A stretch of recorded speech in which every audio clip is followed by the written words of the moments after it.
And we are live. It looks like I goofed and forgot to set it to short delay. So there's like a 12-second delay between me saying something and you seeing it. So if I screw up, I'll have to wait 15 seconds to have chat catch up with that. But I hope everyone is doing great. Happy Wednesday. It is Wednesday the 18th. We've got, who's here? Inappropriate Maker's here. Nice is here. Rob, Lisa, Aaron's here.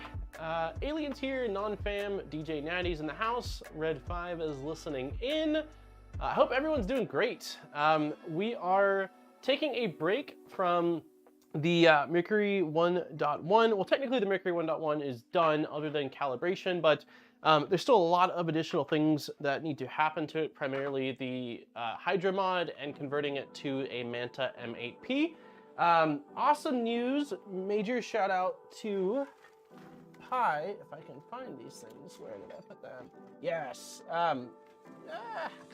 Got them. Pi helped me cut down all of these lead screws for the Hydra mod.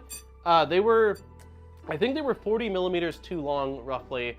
And the way I would have done this would have been substantially jankier than the way that Pi helped me get these done. So they were cut with an angle, I believe it's an angle grinder, but it's set up, the Harbor Freight one that a lot of people are talking about, and then sanded with a sanding stone. So these are buttery smooth and ready to rock and roll. So technically we can start the Hydra stuff, but I wanted to take a little bit of a break. Hey, Iggy.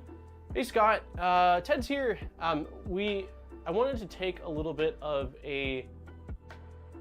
Now would be a good time to insert ads. That's new.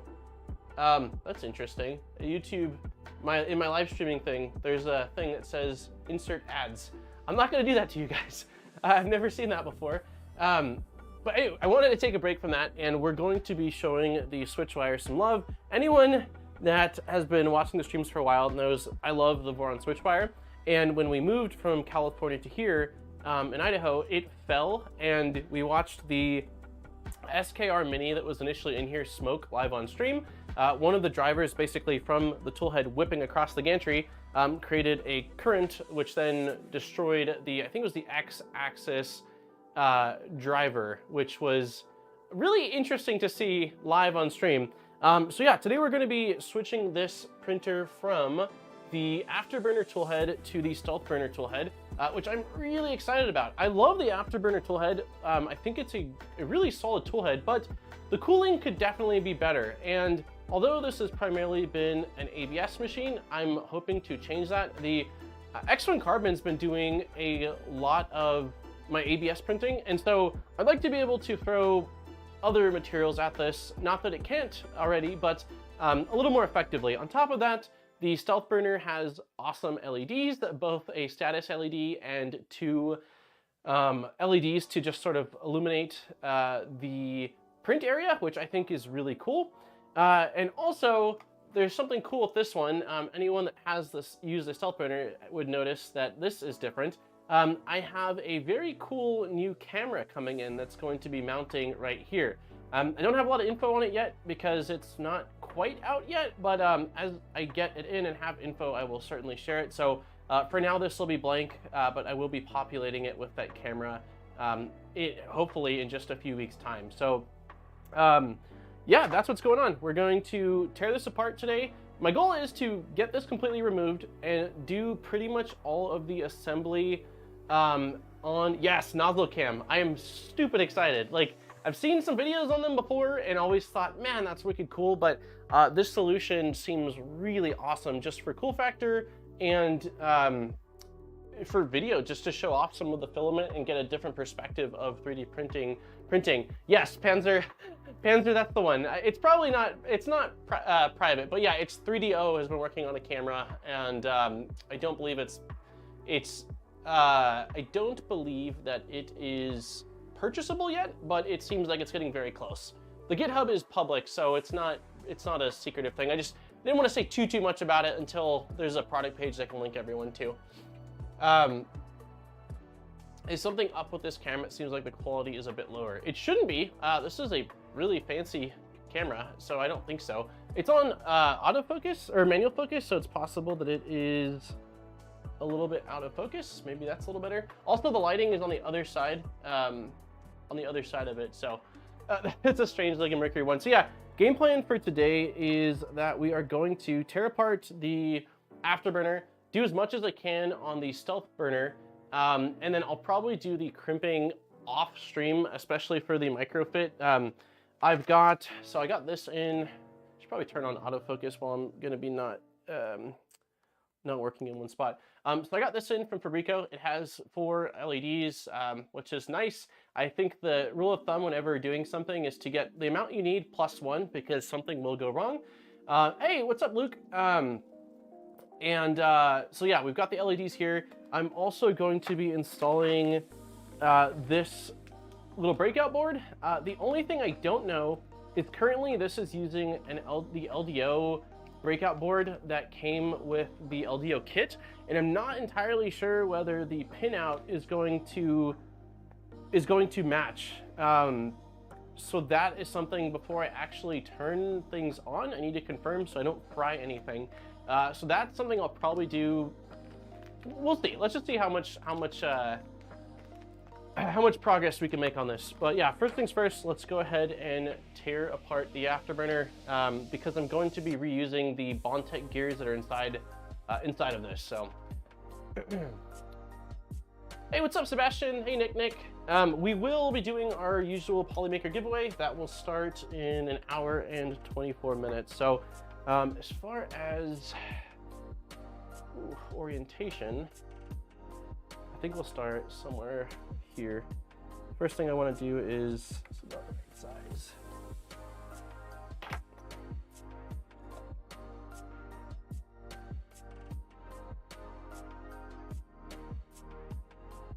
Pinout is different for the motor. Motor is BAAB. It's silk screened AABB though. That's weird. Yes, but 5-volt 2-chamber thermistor and have to run LED signal. You also need the modified shroud parts for the LDO toolhead board. I don't know if this, so I don't think this is the LDO one. I'm not using the LDO. Watch, I'll pull this one out so we can take a look at it. I don't know if I said this, but this is my first time ever using or installing a StealthBurner. So I don't exactly know what I'm doing. I've watched a video at one point and I've looked at the StealthBurner a lot, but I have 2 V0s, 0.1, so they can't take this. And this is my only, I guess, full-size toolhead Voron. So this is new to me, but this is that is not focusing. What is happening? There we go. This is the board. So it's not you need to build a smiley face. VZBot. Hey, thank you very much. Nice. You next need to build a VZBot. I would love to build a VZBot. But yeah, this is the board. It says StealthBurner design. So this is the Heart K board, and it has. Although I think it's not necessary. But why are we not focusing correctly today? I'm not sure what's going on with the focus. It's gonna bug me. There is a connection for the ERCF, but I believe Scott said you don't need that anymore in the new version of the ERCF. I think that's for the sensor that would typically go in the toolhead. You won't need the shroud. Okay. Yeah, I think I printed out all the right parts, but I'm not entirely sure. The one other thing, let's see, there's 2 bolts back here. The one other thing I'm not entirely certain of is whether the belts, if I needed the new belt parts. So like, let me see. I printed these out, but I don't know if these are actually different or if these are a requirement or not, but I figured I'm printing out everything in the GitHub repository, because there's been so many streams where we get somewhere and then all of a sudden I'm like, I don't have all the parts necessary. The biggest hassle is recrimping everything to JST for the PCB, in my opinion. The pHs are so tiny. Oh man, I have a love-hate relationship with crimping.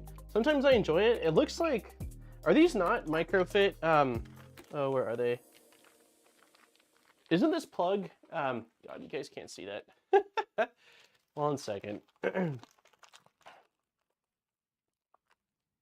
These look like micro fits to me. Are these micro fits? The only time I've really seen them is on the V0 when I did the umbilical cord mod, and the micro fits were the death of me. I could not crimp them correctly. I think that I have a better crimper for them now, but it's gonna take me a little bit of time to figure out the best method of actually, yeah, Molex micro fit. Yeah, the DuPonts I have got down, like that's the primary, no, not DuPonts. JST is the primary connector that I've used, and I feel incredibly confident. DuPonts have been a while. And then microfit are just, ugh. I just have bad, I have bad memories of me trying to figure out how to crimp the microfits correctly. But again, I have more different crimpers now, so it might be an easier situation than before, but I still, until I've had some success, it's still a bit of a nightmare to me. Okay, is this loose? Can we get this off now? I guess I don't have to be super fragile. We're not reusing this.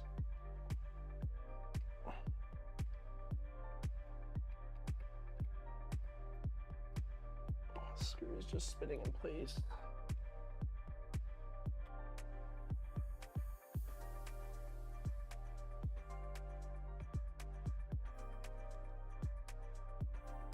There we go. All right, one screw is out. Bottom screw is not out. Crimping ain't easy, yeah.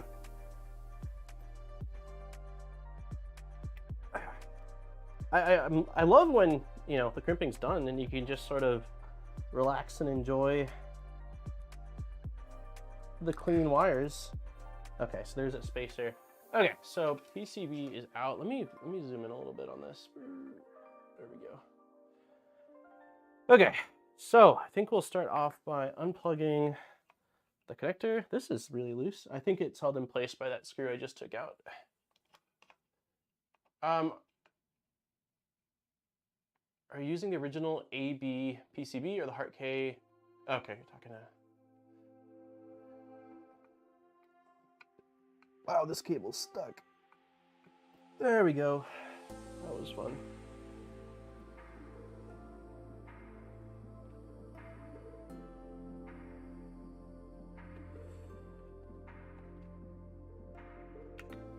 Okay, cable is out. I guess let's unplug everything from this PCB.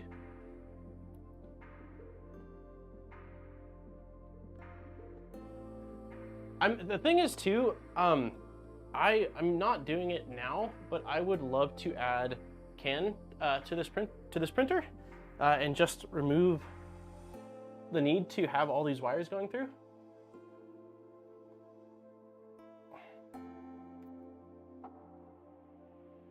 But for now, we're gonna stick with the Toolhead PCB. It's worked really well for me for, I don't know, the last 8 months or so.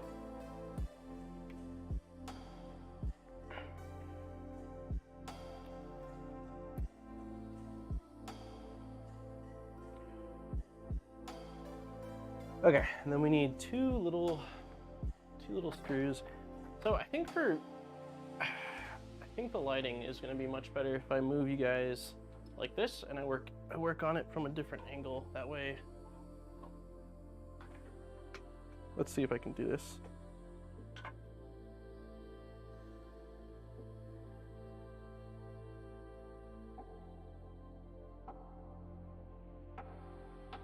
Okay, that might be a little bit better. There should be a little bit more lighting. Okay, so we need a small flathead.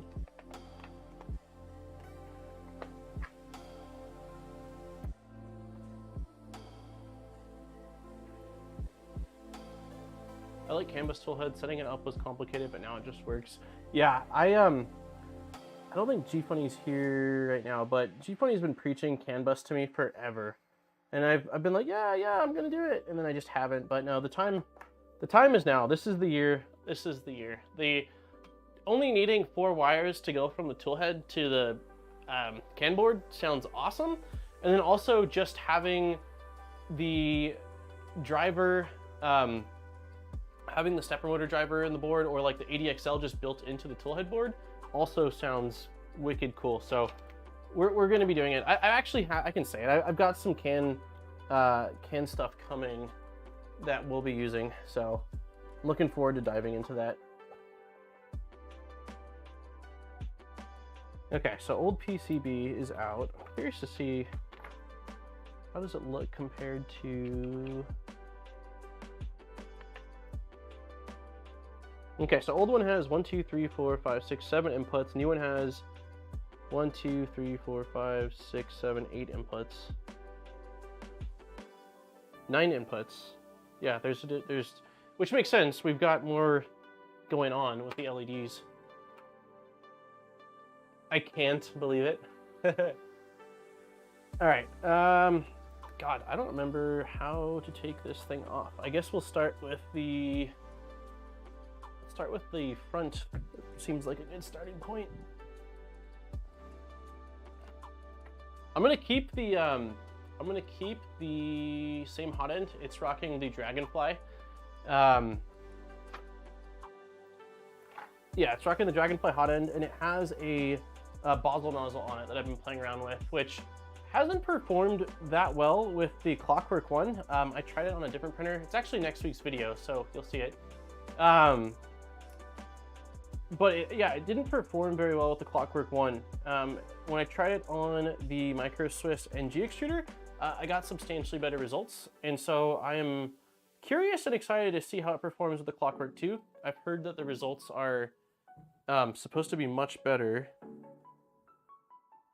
Okay, I'm just checking. The YouTube 100K play button is supposed to get delivered today. So I'm really excited. It was supposed to come yesterday. You know what? I do feel like something is off with a setting on this camera. I don't know what it is, but I apologize. And between this week and next week, I'll screw around with it and see if I can't figure it out. Hey, Darren's in the house. What's going on, buddy? I haven't seen you in a while. I think I've seen you since the new year. Yeah, you're at the 100K stream. Happy New Year. Yeah, Clockwork One. So the Clockwork One toolhead has been fine to me. I've done a lot of what I would consider really nice prints with the Clockwork One. The issue is when I've tried pushing the Clockwork One that it seems to choke. So like for relatively standard speeds up to, I don't know, like 150 millimeters a second, or I mean, I think up to like 14 cubic millimeters a second flow rate, it didn't seem to have any issues. Anything I tried to push beyond 14, like especially when I was getting towards 20, it was just choking. So part of it is probably related to the tension. The tensioner screw bottoms out well before the actual spring, which is definitely not a good thing. But yeah, I'm excited to upgrade and just see what the Clockwork 2 is like in comparison. So. The 100K button is awesome. Imagining a surprise the first time we visited a neighbor, and lo and behold, there she had a silver play button. Yeah, I mean, I've been, like, I mentioned this quite a few times, but like, I've been on YouTube for a decade, right? And I never thought it was something that was going to be attainable. Even a few years ago, the channel went from like 20,000 subs to 100,000 in the course of like 3 years, and I still didn't think it was attainable. So it's just like, I don't know, for me, it's a pride thing. It's like so many years of putting in so much of my life, and like, I know it's just a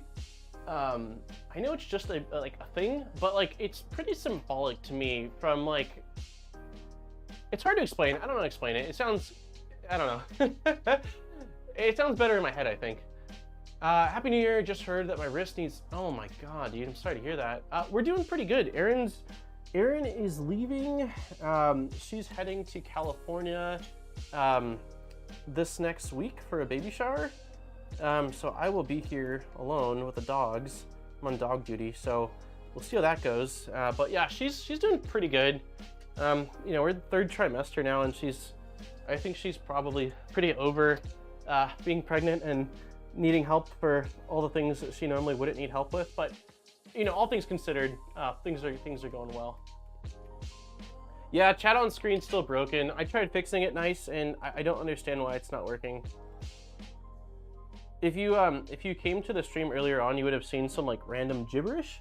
That was me attempting to see if I can get chat to pop up, but I don't know what it is. The link that I'm using to tie it together seems correct. I see it showing up in the other software, but I just cannot get it. Okay, so we're gonna need these gears. Let me make sure I don't lose anything. Yeah, I'm not sure what's going on. If you have not, please hit the like button. I definitely appreciate it, and we're trying to see if we can cross 100 likes today. As long as the blame falls in the Clockwork one, I'm okay. Yeah, well, I didn't think it was the Clockwork one at first. I was just like, well, this is the way it is. And then I talked to the Northprint 3D, and he had me pretty convinced that something was wrong. And so I was like, you know what? I did all of this testing on the Clockwork one, and I want to give it a fair chance. So then I threw it on the NG, which I know has a lot more extrusion force, and I was able to get between 15 to 20% of an increase in flow over a standard nozzle, which was much more in alignment with what I was expecting. Hey Daniel, ordered my X1 carbon with AMX yesterday. Hell yeah, Jerry. It's a super cool setup. You're gonna have a ton of fun with it. All right, the camera is starting to like really get on my nerves. Let me see. So I can change it to. All right, you guys are gonna lose video for a sec. It's gonna look way less colorful. Let's see if it comes back here.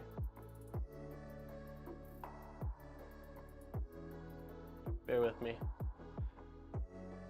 Oh, come on, camera. Maybe it's not gonna come back.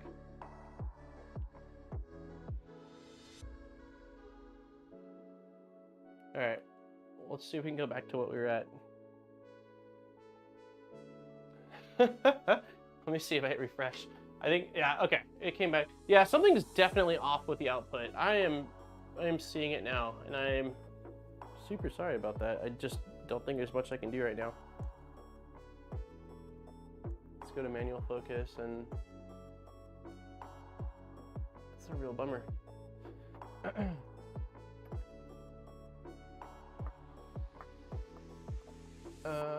Which program? I'm using OBS.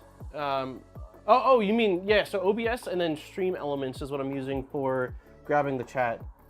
And the reason why it screwed up in the first place was I was trying to migrate it over to chat for the main channel when we did our 100K stream, and I don't know what I changed. That morning was pretty panicky for me because things were just not going right, which tends to happen when I do things last minute. Okay, what is still holding things together? This still seems attached.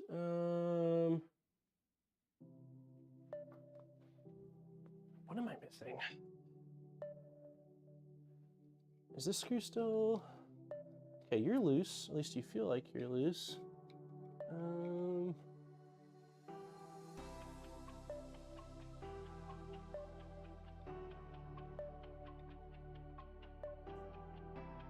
I guess I could open the... No screw there, I don't think. Nope, there's no screw there. No screw there. Is it just held in place by pressure? Okay. What am I doing wrong? Clockwork 2 seems good so far to me. I've heard really good things about it. Voron 2.4 or SwitchWire for PLA. They can both do PLA absolutely fine. I'm confused as to, is it this bolt back here?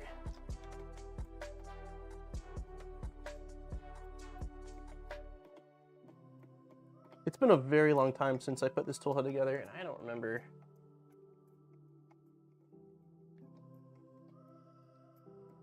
Nope. There's not a lot of bolts left, guys. Something tells me it's something up. There we go. Okay. All right, we've got our bearing. Just had to finagle it a little bit.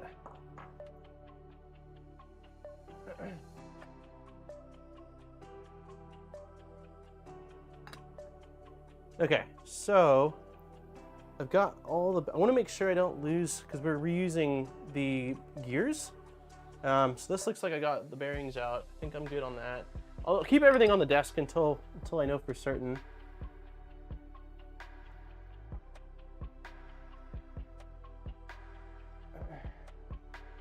Let's see, where's the other? Okay, so we've got gear, we've got gear. And this pops off like that. How's your 2.4 going, Zombie? What's the latest on that? There's P2P tube in the hot end. Pull it down. This guy. Okay, so all that's left now should be, I think, these two that hold it in place.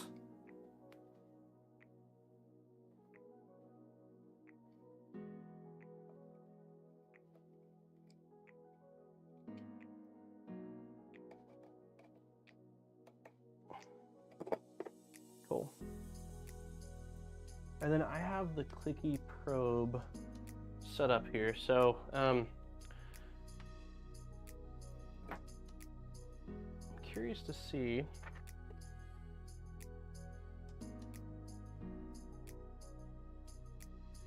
Okay, I don't see any difference. I'm looking at this is the new. This is new block. And this is old block, and that looks identical. That hole might be a little bit larger. What about the back side? That looks identical too. And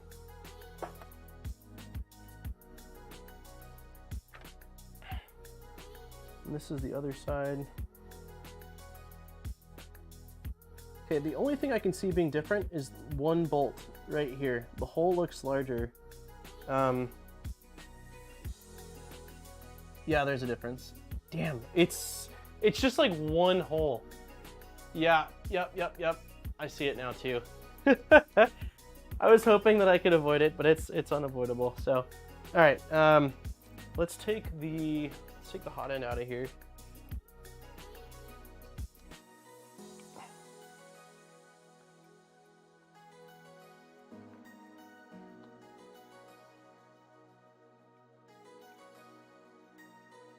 The thing that I'm curious about is how hard it's going to be for me to get the clicky with the servo aligned again. It looks like everything is in the same place, and it's just those couple of holes that are different. So I might not need to change anything in the config, but we'll see. The hole you see is heat insert. Yeah, that makes sense. That's why it's larger.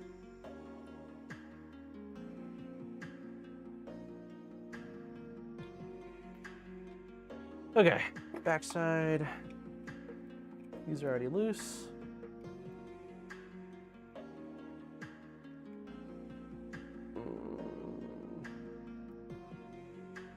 Nope. These are smaller screws. Let's see. There we go. Is a SwitchWire your favorite Voron printer? So, it's really tough for me to answer that question. I don't have any experience with a 2.4 or Trident, which I would say are probably the most popular. I think V0 is also really popular, partially due to its size, and also the price makes it more attainable. It's still like expensive compared to anything that's that size, really. But out of what I have, I still don't even know if I consider the SwitchWire my favorite. I just like it a lot. I believe it's my only ever Core XZ kinematic motion system, which is just pretty cool, and it's been a workhorse for me. I've done a lot of printing on this printer, so I don't know if I would say it's my favorite. I don't know. It's fun. It's just a lot of fun. Everything you had will work before. Just changes going to be made. The clockwork to config. That's it. Okay, cool. That's good to know. Yeah, so I don't know for sure, Nizo, whether I'd say that. Simple 330 has been going strong. Oh, nice. Trident should be amazing. Did I miss? I think I missed. Hey, what's up, Dominic? Or I'm gonna call you Dom. That's what I said. What's going on, Dom? I missed what you said, Zombie, about it. I keep finding more mods to install when I build it. It's a lot more involved than I thought. Okay. Have you started though, or are you still just doing like getting all of the things together and printing out all the mods so that way you've got them all? Okay, so these are our new pieces. This is old pieces.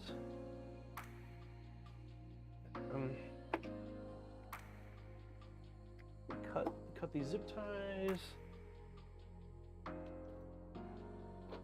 I'm definitely building a Rook 180 after my VZ bot.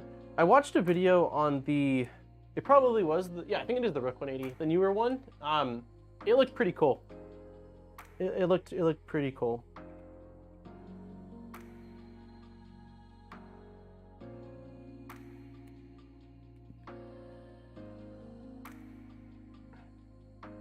Okay. Button is out. The Basel nozzle is pretty messy looking from all the testing.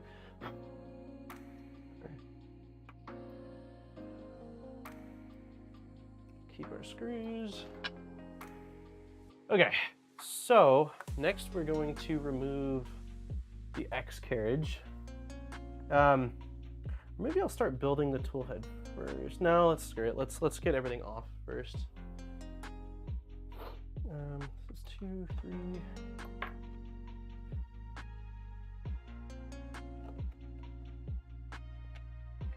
Where did I put?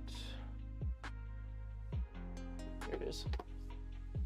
I have 3 SwitchWires, and 2.4 SwitchWires are for sure my workhorses. Yeah, they're just awesome, awesome printers. Also, you might need to cut the bone-in tubes slightly. Okay, sweet. That's good to know. Yeah, so when I initially built the SwitchWire, I was having issues with it, and it was all surrounding the leveling. I was not having good luck with the inductive probe, and then I installed this. So does Erin to help with cravings of food for when she goes to California? Lisa, thank you very much. One second, it disappeared.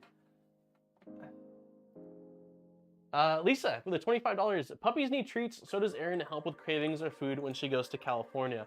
Yeah, she's already got like all of the restaurants, like she's getting in and out because we don't have them here currently, although they're coming. And at least there's a Mexican restaurant she's been missing out on, and my parents are taking her to eat at like a cafe that she loves going to. But the dogs are gonna be so bummed being stuck with me for a week. I'm going to have to bribe them for sure with treats and things like that. What was that? Zombie? Thank you, Zombie, for the $1.49 and the banana. Honestly, I'm extremely pleased with my TH3D bed leveling probe. They work really well, go on every printer. What kind of probe is it? Is it like a round, your typical round inductive probe? Does Kevin, aka Sam's clacky mod work with the SwitchWire? I don't think so. I mean, it might work if you, I don't see how it could actually, because the belt's in the front right here. It seems like it wouldn't work. You would definitely need to change the mounting setup, because the mounting setup is meant for like the 3 roller wheel style backplate, if I'm remembering correctly. Where can I find good drone files? Ooh, that feels like a Nero question. He's been droning it up. Okay, so we have a limit switch back here too that I don't remember installing.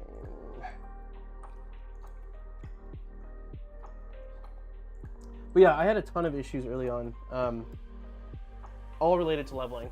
And then I went through, we did it on stream, although I didn't finish it on stream. It was causing a lot of issues, me trying to figure out how to set up the servo and the clicky.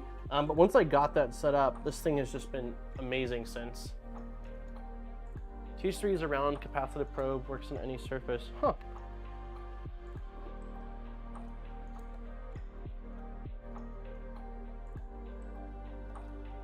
I don't think I've ever really seen them. I know that they have their easy able. That's probably part of what the system came from for them.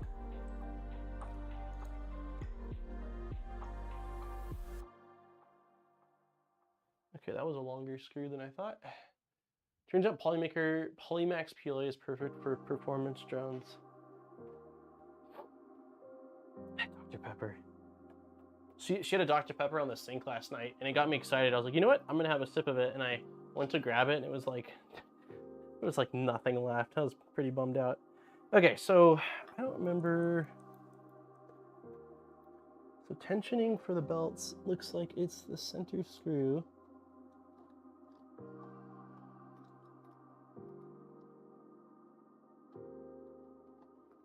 It's been a really long. It's probably been. I don't know when we built this, but almost a year?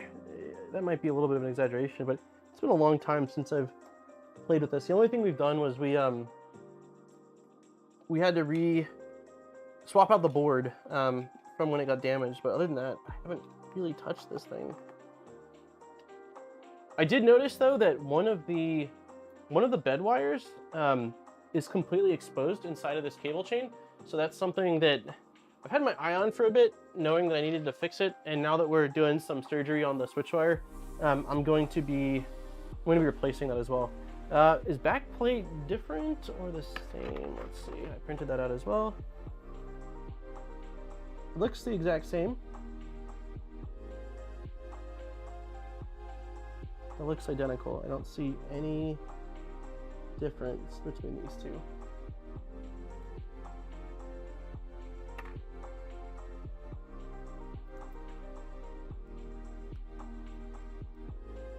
Are you updating either of your V0s? I would love to.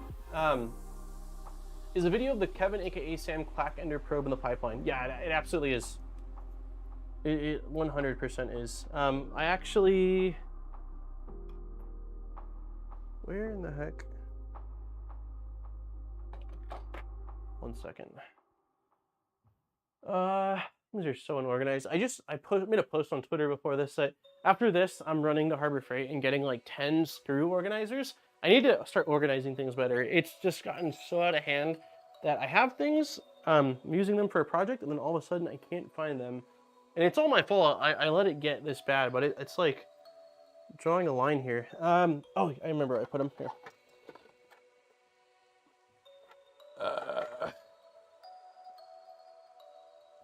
Yeah, so I just printed out, these are the parts for it. So I have printed out the parts for it. I have just installed a new clipper board into that Ender 3 V2. So we're getting much, much closer. I'm hoping, I don't want to give a timeline exactly because let's see, this Saturday's video is done next, let's say like a month and some change is probably when it's going to be done. Do you plan on building one of the other Vorons? Yes, I am supposed to be building an LDO 2.4. So that should be happening. I don't have a timeline either. I'm hoping we start it in the next, I don't have a timeline, but yeah, I'm supposed to be. It was basically something that's been in the works for quite a while. Hey Mimbot, you keeping the color scheme the same or just going whatever with it? Color scheme is the same. Yeah, the only thing is, so at least for the accent colors, it's gonna be the same. The black is different. You can see it if you really look, but I've been using different black ABS for a bit now, and it's subtle enough that it doesn't bug me. But yeah, the initial one was like, I think jet black from Fusion Filaments, and this is, I want to say this is like, might just be ESUN, or either ESUN or Matter Hackers Black build series. So yeah, but for the accent, I absolutely am. I bought an extra spool of this when I was building this to have just on hand, so that way I can maintain the color scheme. Someone asked about if I'm going to be upgrading one of the V0s. Yeah, game plan is one of the V0s is definitely, or 0.1s will be 0.2 at some point. I just don't know when. I printed your Voron organizers for my builds, was super helpful. Yeah, these are awesome. I need to do this, but like with the rest of my life. I had mentioned, so my initial plan, let's go full screen for a second here. So I got this, which is like the IKEA Alex, but it's a knockoff. There's no IKEAs here, so I got it on Amazon. It's not as sturdy as I would like. I drilled a, I think this is a 1/2 inch piece of plywood to the back of it to help make it a little bit more solid. I did a pretty janky job, but it's on the back of it, so it's not a huge deal. The original plan was to go with Gridfinity for all of this setup, and I did start. My issue is, one second, let me pull one of these out. So my issue is, like, here's a Gridfinity piece.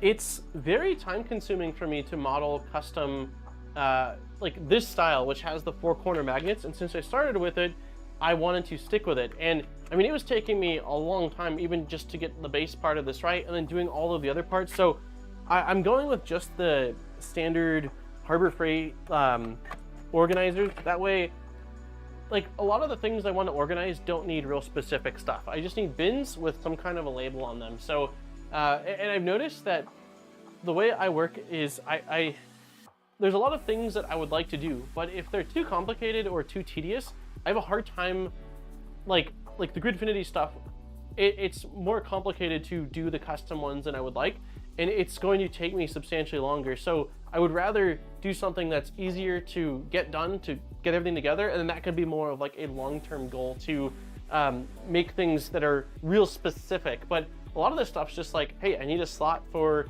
all my LEDs or all of my DuPonts or all of my, you know, the various things that we're using. So I'm excited to just get some level of organization. It drives me crazy. I currently, like, the way my brain works is when I'm working on a project, I need it to stay messy until I'm done with it, because I can't find anything if I put things away. It drives me crazy taking it out, putting it back in. But when I'm done with a project, I have a really hard time getting motivation to begin the next project when things just look chaotic. And I've been sort of like allowing it to slide, but it's gotten to the point now where I just can't. And I look around and I'm like, I dislike this setup so much. So currently building the mini StealthBurner for our tiny M V5. Nice. The mini StealthBurner looks awesome. Are you going with what's the name of, because there's a Bowden one too, right? Everyone's been talking about the Bowden one. I've got a clipperized Ender 3 Pro that's printing parts for my V0.2. I'm going to get the Kevin aka Sam belted Z-mod and clack upgrade, so I'm looking forward to that video especially. Yeah, the belted upgrade is awesome, really awesome. I got a big wall-mounted Craftsman tray organizer for parts and odds and ends. +1 for Gridfinity or Alt Shop organizer bins, both wonderful systems, all being a paid and more limited due to the license. Interesting. After playing with some CAD, it's not that easy making simple things. Yeah, so there's parametric versions of the bins. So if I just wanted like generic bins, it wouldn't be that hard, but kind of the whole point of the Gridfinity, in my opinion, is to make it real specific to your setup. That's like where it really shines. And for me to do that, it's a lot of time involved. And I need a quick, like, I don't want to say quick and dirty, but like a quick and dirty setup that I can just throw all the things in a bin. So we'll still do the Gridfinity. It's just going to be, again, like a longer process, unfortunately. So does anyone, one last time, does anybody know for certain whether this backplate needs to be swapped or not? I'm looking at it and it looks identical to the one I just printed out, like basically a 1-to-1, but I want to make sure I'm not missing anything. Looks like screw head, heat insert. Look, I don't know that I want to take this off. It seems fine. Same little slot there, same little slot there. Yeah, I think I'm gonna keep it as is. Needed to convince you for 2 months to get the belt. Yeah, it took a while. I know, Zarin. I know. Yeah. I think the play button is here, guys. I think it's here. I feel like you need to open it on stream. I'm super excited. We're gonna take a break. I don't think I can wait till after the stream to open it. It showed up during stream, if that's what it is. Is it what I think it is?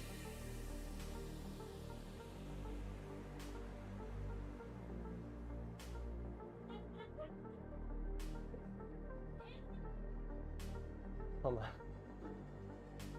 Oh no! I ripped the camera out. Oh yeah. The usual shenanigans. All right, I'll be right back, everyone. Nice. All right, let me peel this one. I know. Monkey's excited too.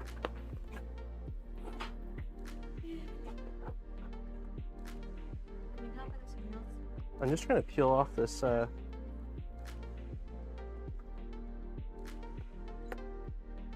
unplugged the camera on the way out. Because of course I did.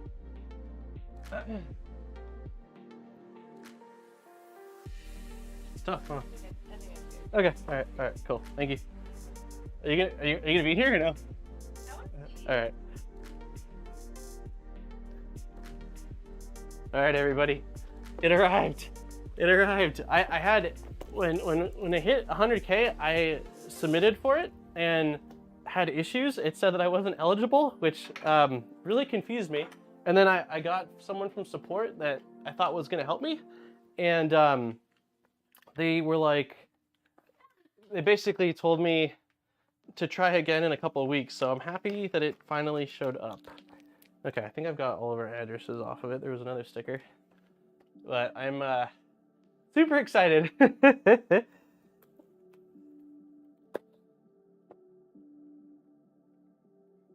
funny that it came during stream. Usually UPS doesn't come till later either. They're usually like, we're like the last house on the guy's stop.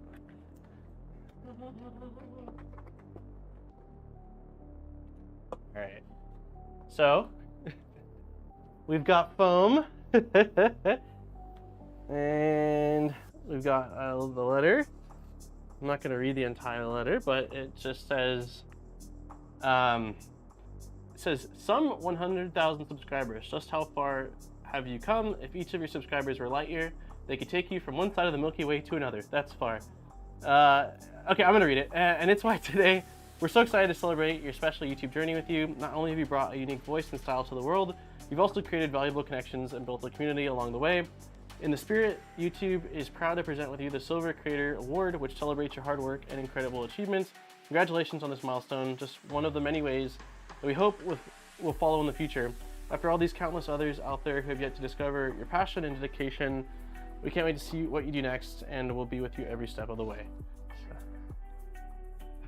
Don't. Look at it. It's so cool.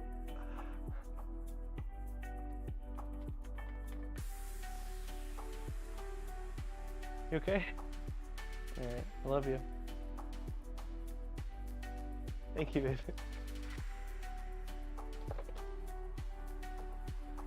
We'll take it out really quick, and then we'll put it away and we'll get back to it. But it did show. Here it is. That's crazy. Thank you everybody. I mean, everybody here. Like I said, I've been making videos for a decade, and I didn't think it was something that we'd ever accomplished, or that I'd ever accomplish, even 3 years ago. So it's crazy. I'm super thankful. I'm excited, and look forward to making a lot more videos and content. So thank you everybody for all the support. Seriously, I am gonna hang it up. I have a spot next to my desk where I'm planning on putting it. I don't want it on in the back here. Like I don't want it up for every video, but I have a place over by the desk where it's going to go. But thank you very much. Hang it safely. I have my storage somewhere safe in the house. Yeah, I'm super excited. Thank you. Geez, missed things. Steve, thank you for the 5 gifted subs. Nice.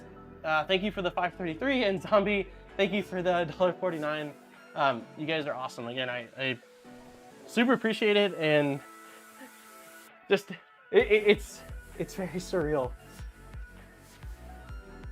It's been such an adventure, and again, just so much more to go. So much more to go and so much more to do. Thanks, guys. Thank you, Steve. Thank you, everybody. Alien got a membership. Thank you, Do It. Yeah, I wasn't expecting it to come during stream. It was supposed to come yesterday, and then UPS normally comes at like 5, so there's just no way I could have waited. All right, let's get back to it. We've got some building to do, everyone. But thank you for allowing me to take a pause and open that up. Okay, so I have got the. I know nothing about YouTube strategy, so why create a different channel for your live streams? I can answer that. I can answer that really quickly. So my thought was this: is that I've been making videos for, like I said, a decade, and for the last 2.5 years, I've lost track of time. For the last 2.5 years, I've done a video every single Saturday at 8 a.m. Pacific Standard Time without missing or skipping a beat. And the channel has been doing really well, like really well compared to the previous 7.5 years. And I had major concerns about what it would do if I started to do live streams on the main channel. I did a lot of brainstorming about it, and it was actually talking about Gridfinity, Zach Friedman, that was the determining factor as to why I didn't do it.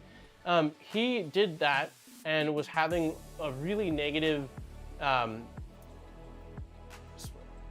speaks to you in some way for streaming and uploading normal. Yeah, so he was having very negative results from that, and his channel had been doing fantastic before, and I'd seen it elsewhere. And so my thought process was, just because there's so many people that like watching the videos that I make that are 10 minutes long, 15 minutes long, once a week, that are just short and concise, you know, here's what I'm working on, here's this printer review, here's this tip, doesn't mean that those are the same audience that wants to hang out and watch a 3-hour me stumbling around ranting about food and all sorts of things. And so I just didn't want to mix and match the two together.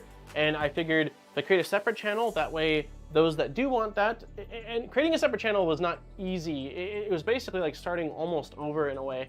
But my goal was to give the viewer the best possible experience, and I just didn't feel like meshing those two styles after so long was really fair. So I did release my first short video on the main channel, which I will be doing, not nearly as frequent probably as the weekly Saturday videos, but I am doing that a little bit. But yeah, I just didn't want to mix and match it. I had concerns about what it would do to the channel, and I also just didn't feel right about having that be pushed to so many people that didn't follow me for those live streams in the first place. So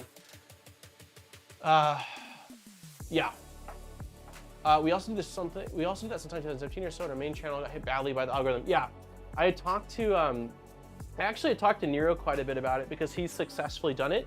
And I think the defining factor is that Nero's channel is primarily a streaming channel, and then he makes some videos. So the viewers on his channel they're all like there for the live stream. And so getting a 10-minute video when so many are used to watching a 3, 4, 5 hour live stream, it's a much easier transition than doing the reverse thing. And this is just opinion, right? Like, I'm not saying that other people can't do it. It just, that was the reason why I created a separate channel. And it's been awesome because this channel, although it is, you know, it's all me and the stuff I'm doing, it has felt like a really tight-knit, almost like different type of community than the main channel. I love the main channel, and you know, it's where I do the edited videos, but this has been a really like special project to build up, and I've really enjoyed it. So I'm really happy with the way it's gone. Yeah, it was probably more of an answer than you wanted, but I have a hard time doing simple answers, so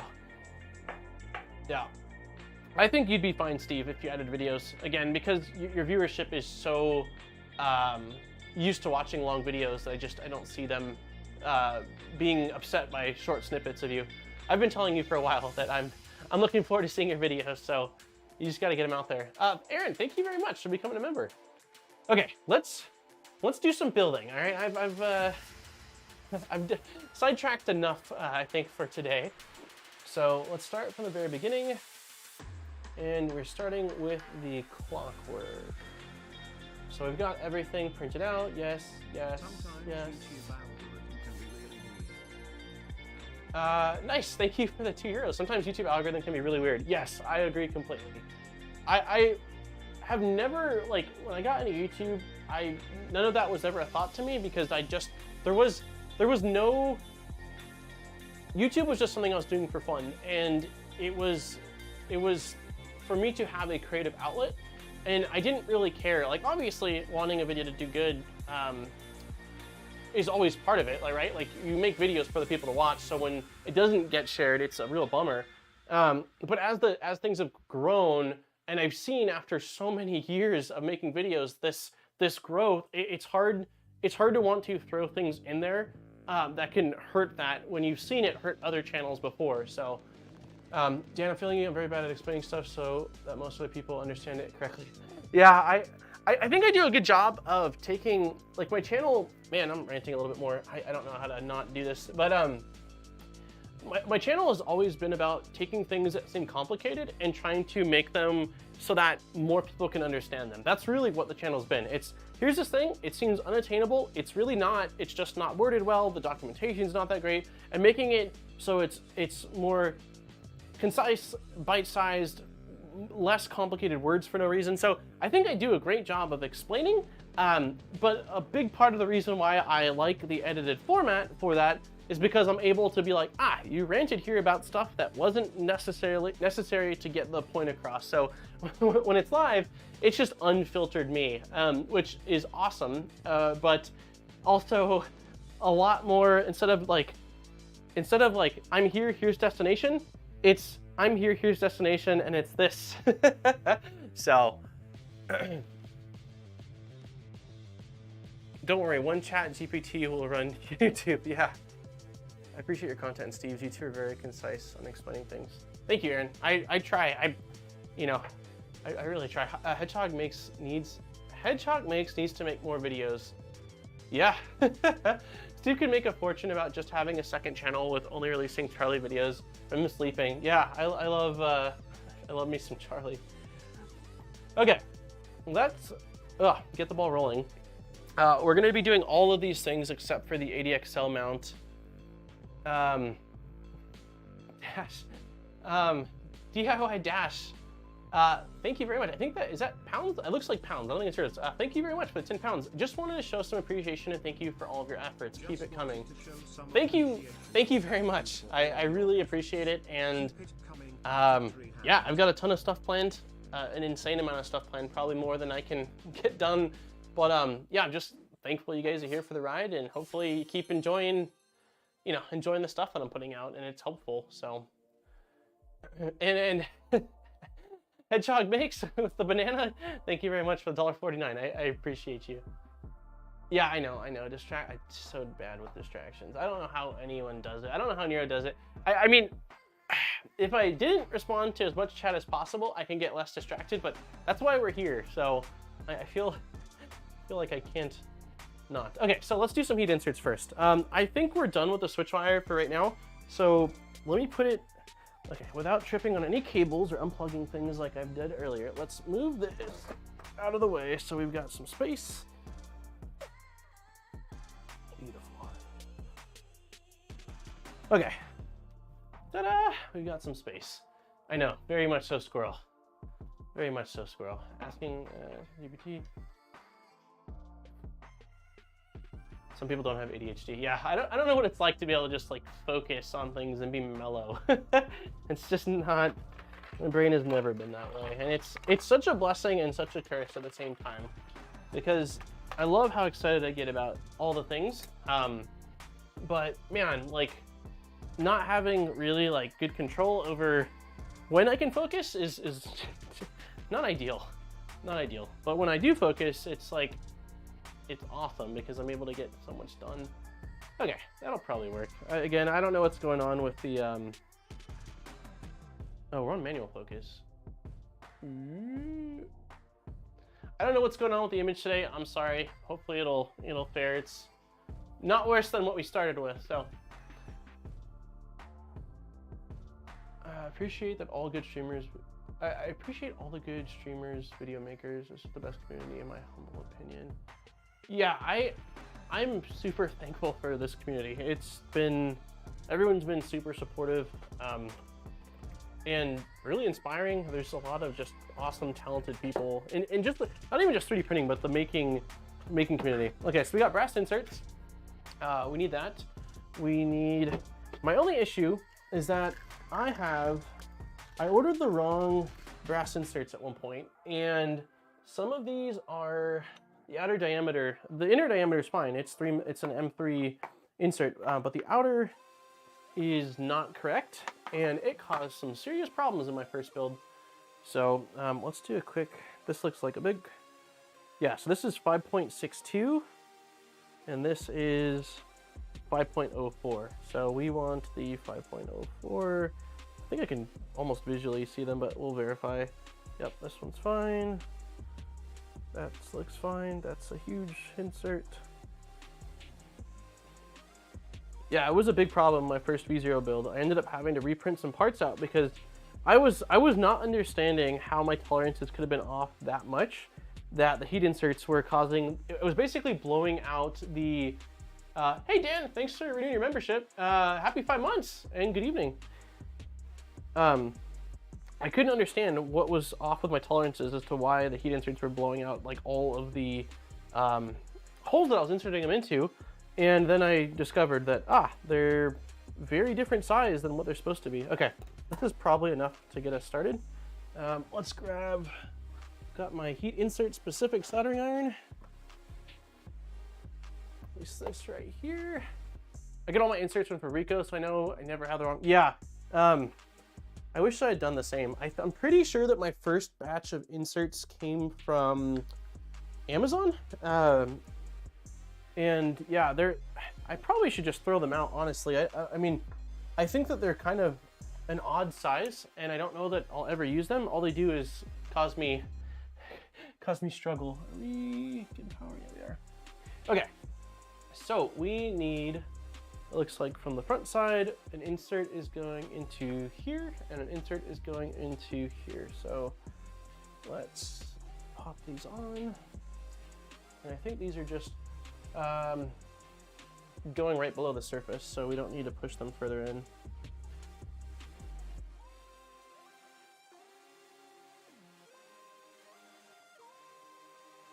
Beautiful.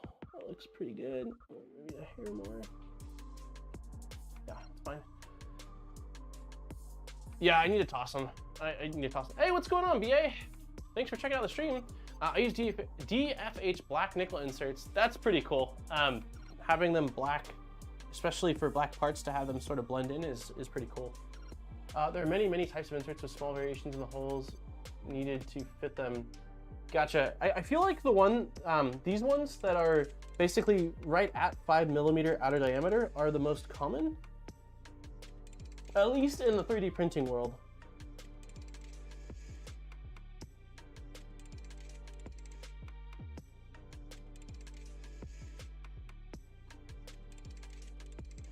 All right, that looks pretty good. Yeah, those are fine. Okay, and then the last one goes, I think the last one goes in at an angle, which is going to be fun. Looks like it is, yeah, so the last one is going in right here, if I'm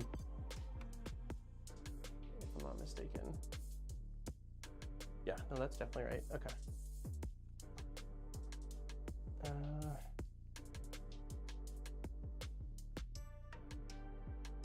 Let's not burn ourselves.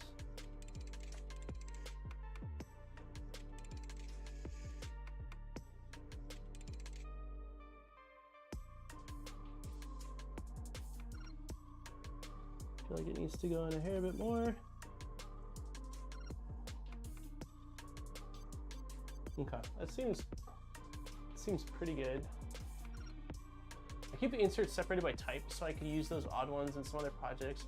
Yeah, I guess that's not a bad idea either, because there will be things that I'll be designing. They're just sort of one-off that can use inserts, but they don't need to use a specific one. So maybe I'll do that. I need to go through and separate them all, which isn't that hard. I can honestly see there's a slightly different sort of like teeth pattern on them, so it makes it much easier to see. I think that's fine. I don't know.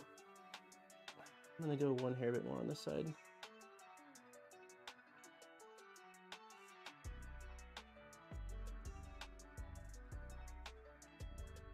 Yeah, that's fine.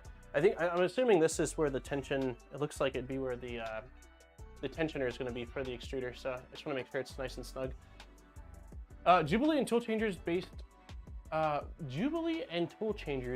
on them uses huge threaded inserts is fairly, do you have a PO box? I'll send you some. I don't have a PO box. I should definitely get a PO box set up though. It's something I'd considered previously and just never did, but maybe it's the time. Oh wow, there is a lot more. Okay, so let's do the rest of them. This one, oh, this is a different part altogether. That is this part. So we're done with that one.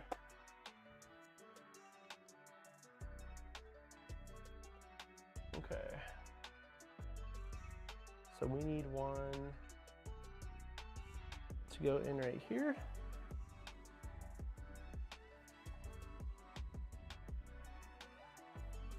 I should totally set up a PO box. I don't know, does anyone have a PO box here that knows roughly how much they cost? I'm assuming that that's based off of size of PO box. Okay,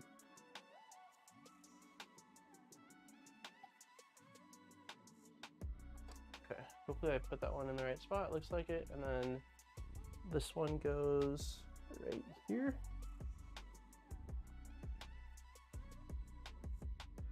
PO boxes are shockingly expensive. Yeah, I think that's why I didn't get a PO box the last time I, you only need a little one though. Yeah, I think that's why, I'm pretty sure I looked years ago, because I had a few viewers that wanted to send some stuff and I was like, maybe I should get a PO box in for this. And when I looked, I was like, oh my God, I don't know that I can do that. I mean, it was a long time ago, but I was like, that's like most all of the affiliate earnings.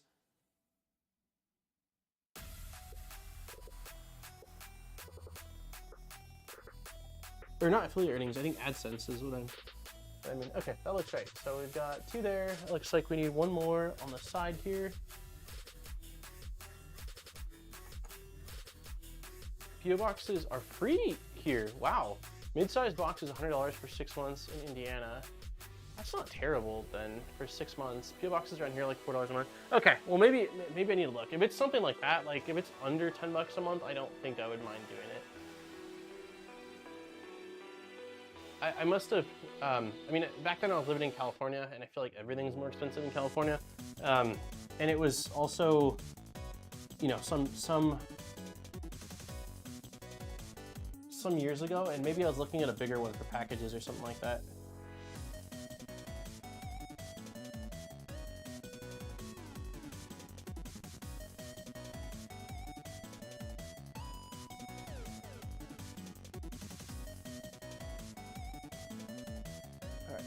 Good. Ontario, but that was ages ago. I've looked at ones here a while ago and it was like monthly. They were, yeah, 30 bucks a month would be pretty steep unless we started, like unless we were using it often for things. Okay, so flipping this over to the back side, the one that goes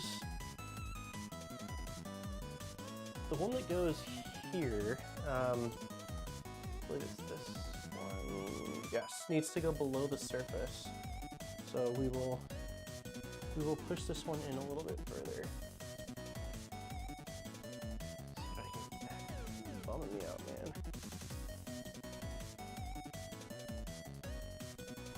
man. Looks like $100 a year. Okay, that's not terrible. They don't charge extra if mail doesn't fit in a small here. That's cool. Gotta get back to it. Take care. Hey, Steve, thank you very much for dropping by, man. And thank you for the gifted subs. I need to hear what you've been up to with the CNC machine. I haven't gotten any updates since that live stream. I feel like you've probably been out there playing around with it. Okay, so this one goes below the surface. So let's go.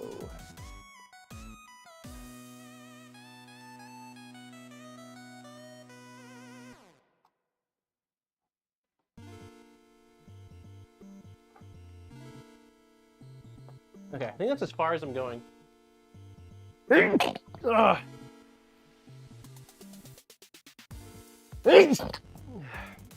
Gosh, excuse me. Yeah, if I go any further than that, I think we'll start to actually blow the wall out of the printed part. So, but it's definitely below the surface, which is what it called for. And then we need, let's see, this is, okay, I lied. I can't tell which ones are short and which ones aren't. This one below it just goes. Also, someone let me know in 20 minutes. In 20 minutes, we'll open up the giveaway for the spool Polymaker filament. Thank you, everybody. Allergies. Monkey's crying outside of my room. He's the reason I have allergies. I think, at least. Monkey gives me allergies. Okay, looks like one last one here, which is the right here in the center. Yeah. Okay, this is a smaller one.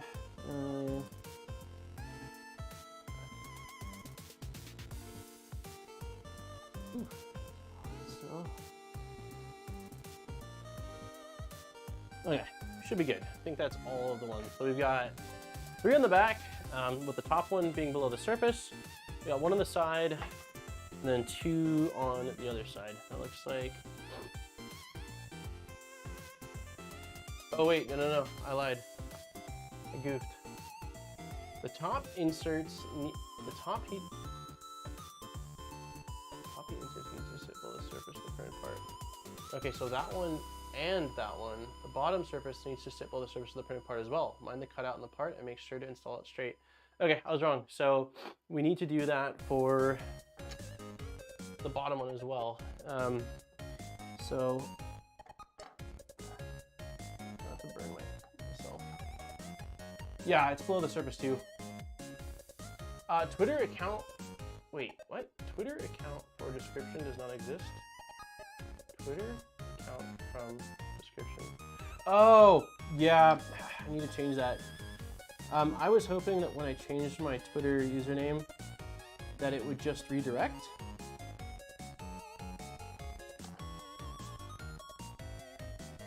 Okay, that's as far as I'm allowing it to go as well.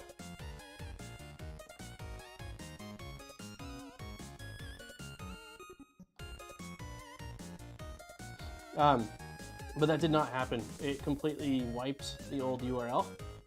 So I have incorrect info. Sorry, I want to make sure I have this right. Yeah, it looks fine. Yeah, so top and bottom below surface. So yeah, it didn't redirect. And there's so many videos that I can't go through and manually adjust them. There's a tool that I can pay for that will basically bulk update all 700 videos across both channels or so. So I need to do that. I think I have it on here. My whiteboard. Update socials on stream and regular channel. Yeah, thank you. I need to do it. Hey, what's up, Blakes? Per USPS small PO box, $4.33 a month. Oh, nice. But again, are we certain, like, if someone ships something that doesn't fit in the PO box, will they just hold on to it there, or is there a fine associated with it? I don't really know how it works. BA's Twitter name is different. Not sure what it is on Twitter. It's Modbot Army on Twitter. Yeah, if you search Modbot Army, that's what it is on Twitter. Modbot's taken. Even the Modbot URL was taken. There's some like robotics company of sorts that got dibs on it before me, I guess. Okay, optional for the Toolhead PCB, which that is what we need. So, okay, so we're doing 2 more heat inserts, it looks like. Let me really quickly grab the right size ones, these 2. Okay, so since we're doing Toolhead PCB, we need to insert 1 more in the very top here, like this. Let me make sure I get the angle right. Yeah.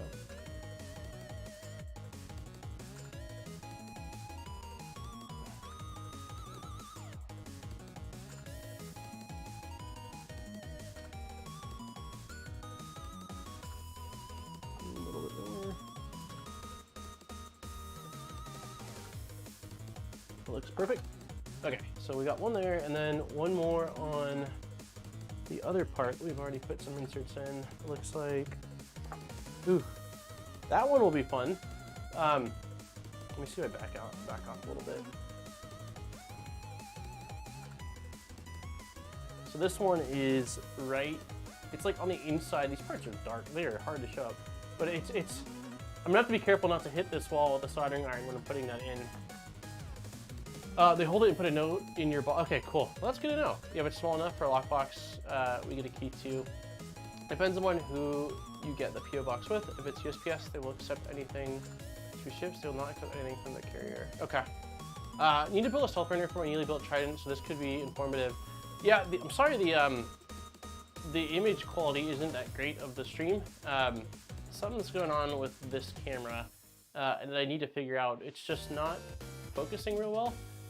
I can possibly add, let me see. Iron's hot, don't burn yourself. It's a reminder to myself, leave the iron on. Let me see, if I drop this light here, maybe that'll help with showing some reflections a bit more. I don't know if that made it more clear for you guys. It's tough because these are really dark. Yeah, you can see it a little bit more, I think. So, okay, don't touch iron.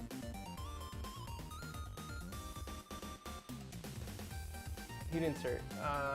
Be careful when inserting it. Yeah, it even tells you. Okay, so I'm gonna put the last heat insert in. It goes right here. Can't really see it when I'm gonna be installing it. I'll show it after. I just don't want to melt this part. I can very easily see that happening. Let's see if I go from this angle. Dude, it is so close.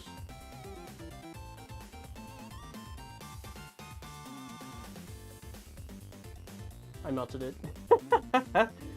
Oh no, it's not. It's fine. Things will be fine. But that is tough. 1 second. I guess if I go from a higher angle, yeah, it won't be visible.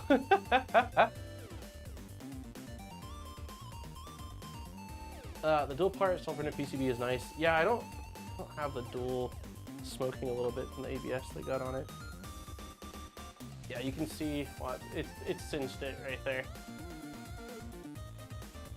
But I got the heat insert in. Hopefully enough. I might go at it a little bit more, but I don't think it'll be an issue, and I don't think it'll be visible externally at all. But that's definitely a fun heat insert. It's probably easier if you go at it from an angle instead of trying to go straight on. You just have much less.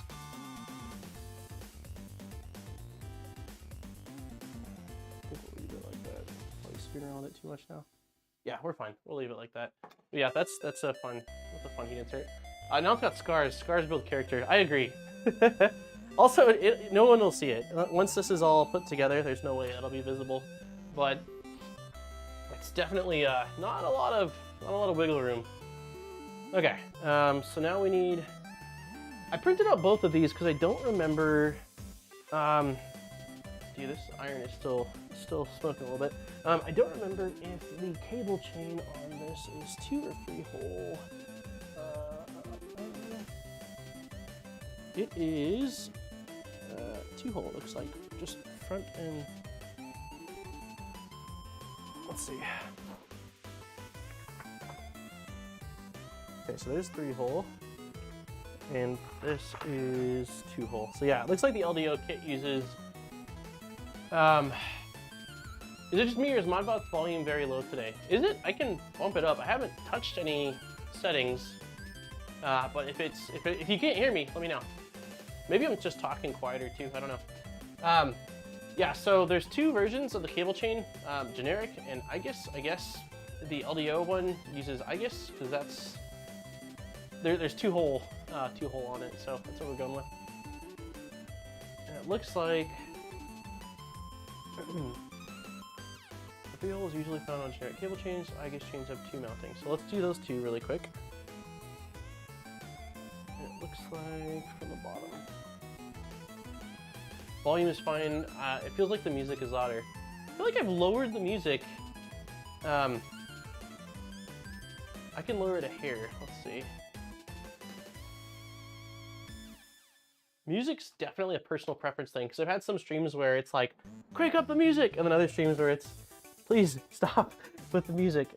All right, so we need 1, 2, and 3.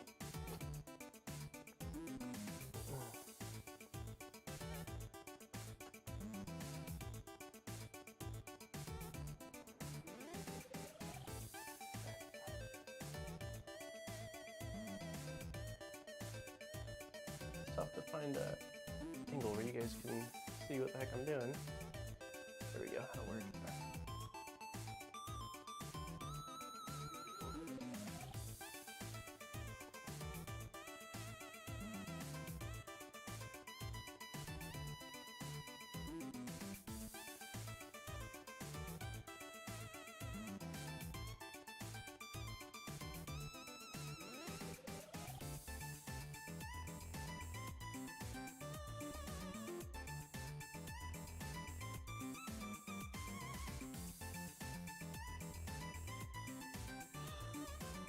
looks fine.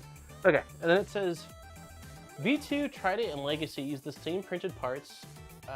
Extra parts are included for the SwitchWire. Okay.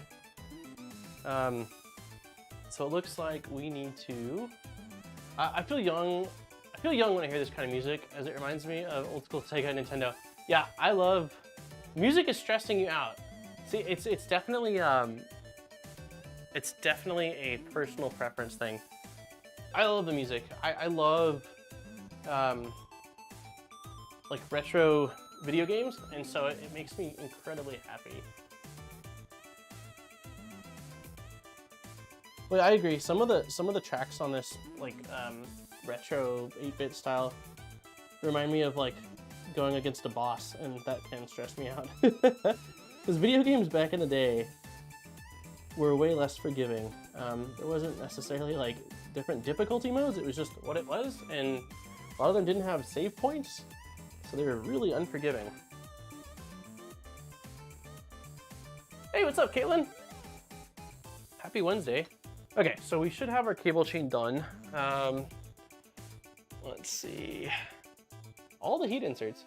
Flush with surface. Okay, let's... Wait, the heated inserts need to sit flush or slightly below the surface of the printed part. Okay. And then I guess I don't know when this was implemented. I don't remember it before, but the little heart in the manual represents that it's a accent part. So let's grab this part and the other part, which is looks like this part. Yep. Okay. And then we need 2 more of these.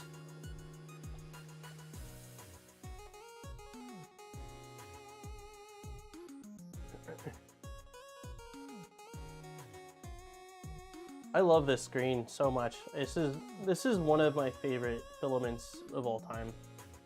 It's just such a vibrant green. I wouldn't say it's quite neon. It's neon E. It's just such a fun, bright green. That looks fine. And this one is going... I think you put that in the wrong hole. Wait, on the cable chain?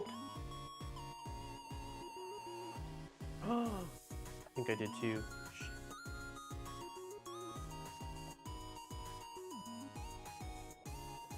I did. No, I didn't.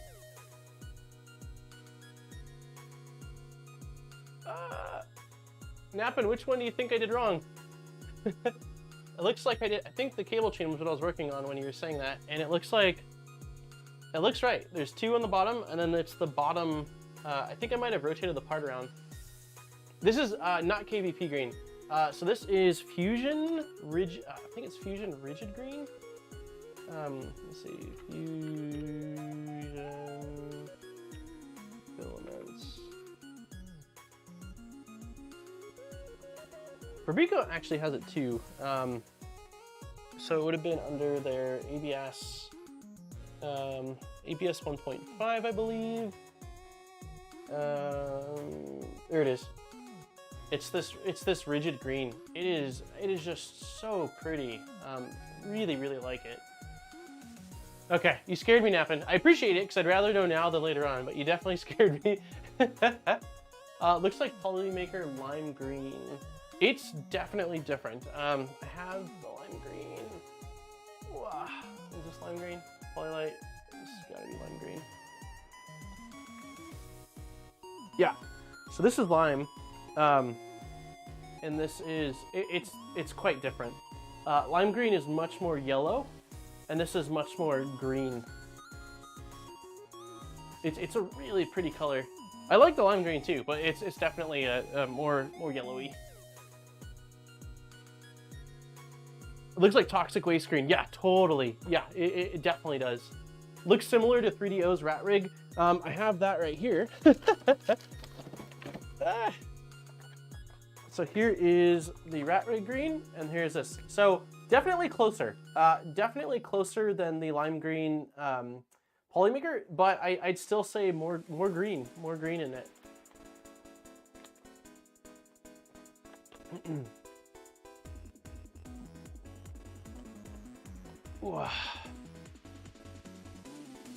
Okay, I have to check out Fusion. KVP is my favorite.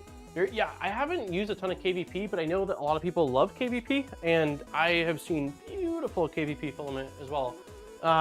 But yeah, the Fusion, my only experience with them is this green. I've gotten a couple rolls of it, and then they're black, and it's been really nice filament.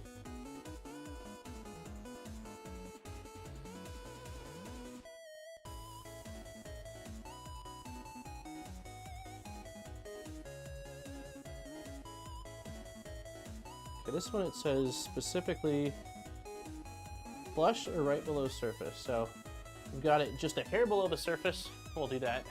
Hatchbox lime green looks like it was left in the sun for a year. Very pale.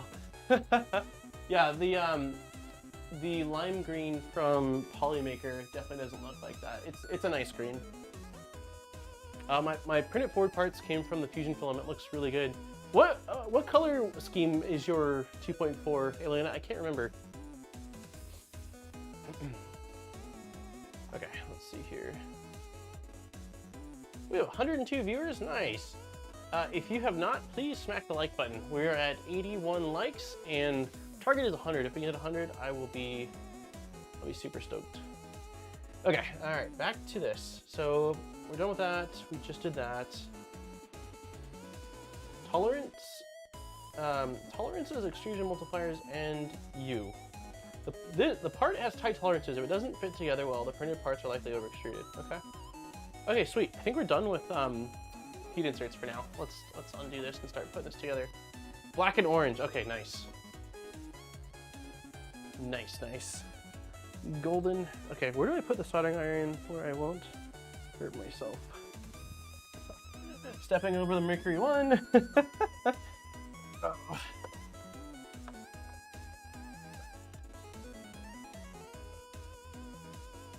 I don't know how I made it work in our previous place when all this was in the living room. I have no idea. Okay, so we're doing the BMG assembly stuff now. So looks like it is this part. And this has a set screw, which is probably 1.5, 2.5, 1.5.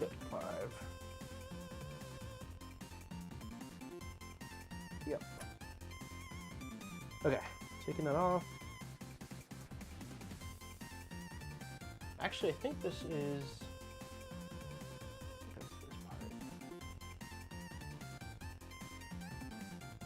okay, so this is all the stuff from the this is all the stuff from the afterburner.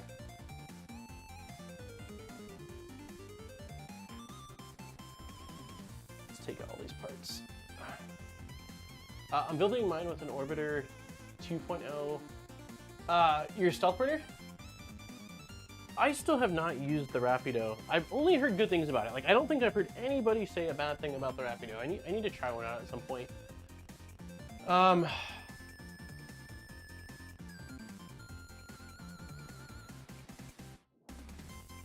Have you seen my rainbow trident? I think I did see it posted on Twitter. I feel like was it an LDO kit? I feel like I saw Jason retweeted it. The Orbiter 2 though, I do like so far. That's what's on the Mercury 1.1 toolhead, and I do like that. Okay, a lubricated film is required to ensure smooth operation, longevity, or further on source guide for lubricant offerings. Look for a light grease. Okay. I mean, we did lube them previously, but we can do it again. It says Voron sourcing guide for a light grease. I wonder if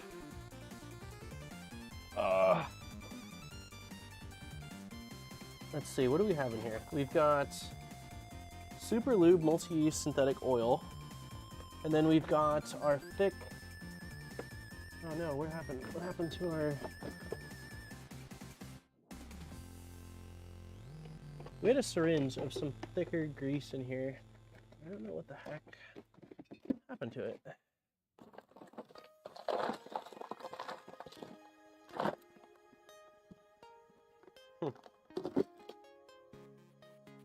think this is what it wants, but I don't know where the thicker stuff is at.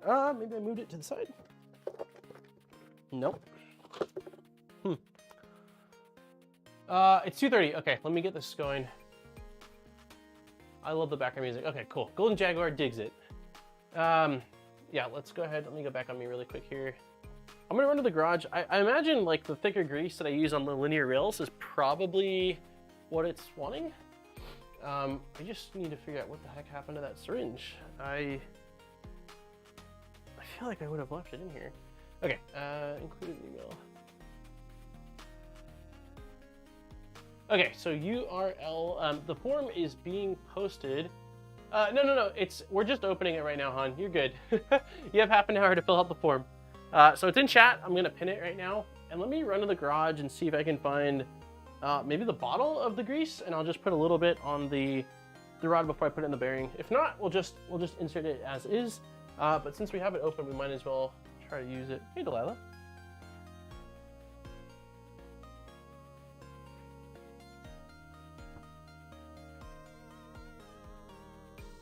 Let's see. Okay, yeah, I have a tub of, what is this stuff? Multi-purpose, it's covered in wood shavings. Multi-purpose synthetic grease. This is what we're gonna use. I should probably grab a glove. Now I've got sawdust all over my slacks. All right. Oh, hey monkey. What the heck? I think I scared monkey. He was creeping on me. Yeah, that's fair. Hey Delilah. I'm gonna close the door, okay? Okay. I found the tub. I don't know what happened to the syringe. I'm not even sure if this is what's in the syringe, but it's multi-purpose synthetic grease. That's what we're gonna do. We're gonna put a little bit on my finger, rub it on that rod, and then pass it through. This is the stuff. Bad thing about the Rapido, it is longer than the Dragon or Revo, so you usually lose some Z. I feel like I hardly ever max out my Z-axis build volume. I just don't print things that are very tall, unless I'm doing it for fun, right? Like, if I'm just trying to max it out for the sake of maxing it out. But that is a good thing to note. Oh my god.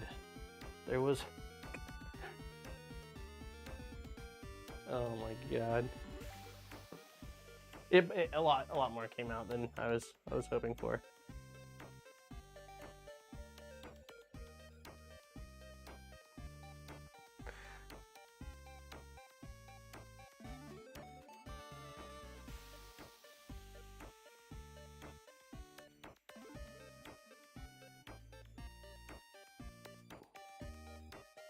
Why is this not wanting to go? Try it from the other side. I don't know why I put gloves on one hand and not the other. I don't think that was the move. Why is this not? Oh, it already went through. I'm a goofball. Okay. Alright, let's clean a little bit up. Alright, take my glove off. Throw the glove across the room, miss the trash, of course. Okay, gloves and lube. Yes, it's gonna be a party. All right, will that make a difference in the long run? I don't really know, but it calls for it, and we haven't done it. It's been 8 months of printing, so what the heck. Ooh, 93 likes. Okay, moving on to here. Oh, interesting. So this is actually, it's funny to me. So it's been a minute since I've done anything Voron related. I think the last one was the SwitchWire. And I forget, like, when it shows something like this, it makes me think that it's just telling you, like, hey, check the tolerances. And I'm okay. But no, like, it's actually an instruction. You're supposed to install these two parts together right here. So let's see. This part looks like that part, and then the other part that goes onto it.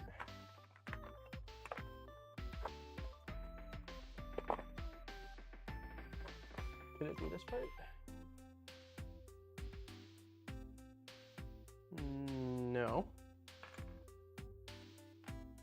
didn't realize that that was an actual instructions.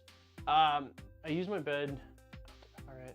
I like the Revo Voron because it mounts with common M3 screws. Yeah, this uses, I don't know what this uses, but it's not, I don't think it's M3.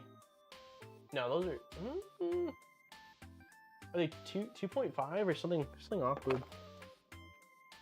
Hey, why am I not seeing? Okay, this looks like the right part. Yep. Okay, so it looks like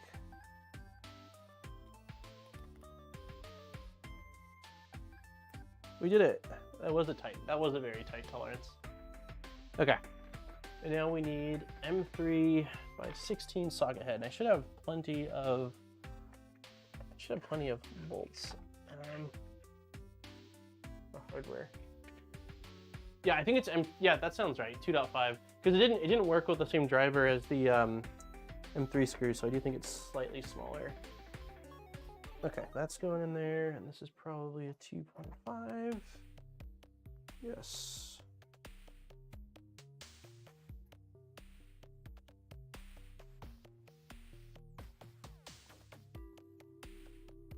I feel like the camera looks a little bit better now that there's more lighting. Not perfect, but I think it's a little bit better. Maybe I'm just telling myself that because I'm sad about it. It looks like I've got a little bit.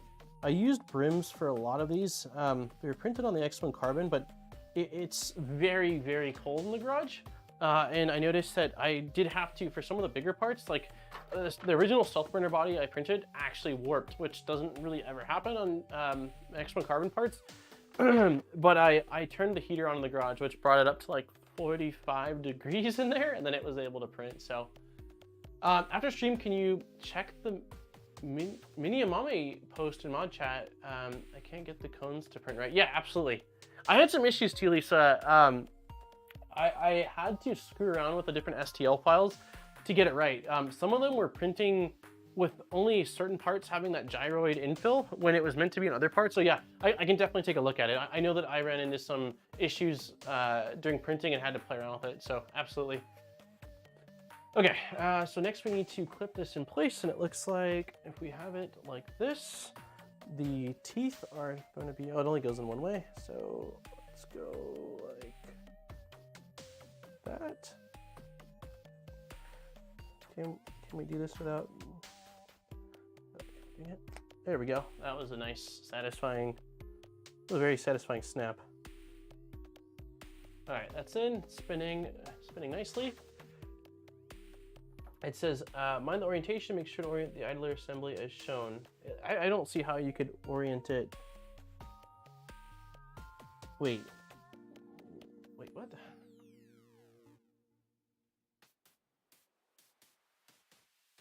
Yeah, I don't see how you could actually orient it any other direction. So the cavity, for it only fits in one way. So note on the spring, a longer, shorter. Yeah, so this is gonna be something that I might end up swapping out. Longer, shorter, stiffer springs will change the tension characteristics and have an impact on how well the tension mechanism works. Consider buying the original Montec part, as those are known to work well. Sourcing for a different vendor, check that it's roughly 12 millimeters long with an outer diameter of 6 millimeters and a wire thickness of 1 millimeter.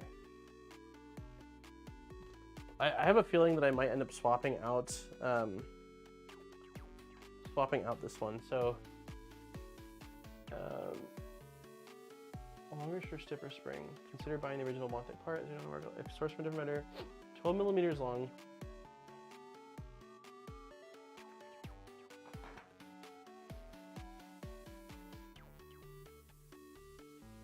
Okay, so this is 11 millimeters long. Outer diameter of 6 millimeters, 5.81, that's pretty close. And springs roughly 1 mil, 0.9, give or take. So we'll start with this, but I might end up swapping it out.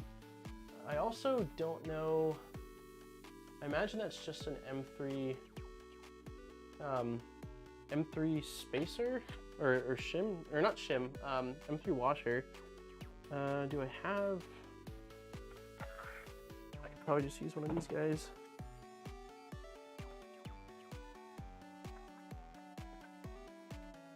Okay, gotta go to sleep. Have a nice print. Hey, thanks for hanging out, man. Have a wonderful night.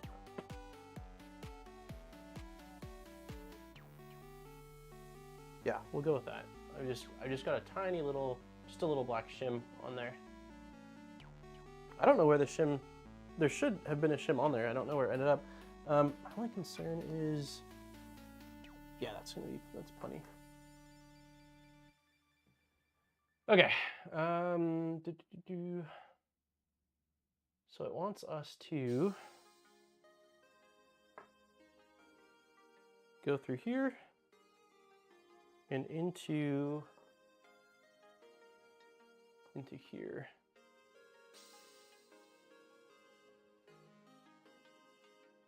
Not exactly sure how tight we want it, but we'll just tighten it a little bit. We'll adjust it later on. But there, we've got that. So one of the teeth is installed, and we've got the tension knob installed as well. All right, motor plate time. Check bearing fit. So these did fit, I believe. I don't think I had to sand on some of them. You have to actually sand the post down a little bit because these bearings won't fit on there and you don't want to damage them. On the LDO SwitchWire, I didn't have to do that. On the one I self-sourced, I did have to do that, which was not that big of a deal, but a little bit annoying.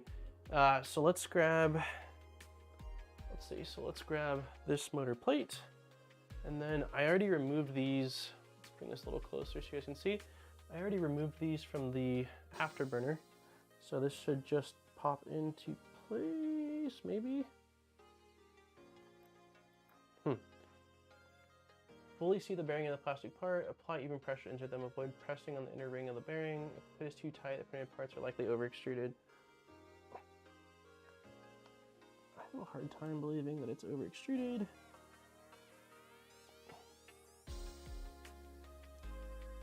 I think I just need to get it going from both sides. Okay, maybe it is a little over extruded because that is not going in.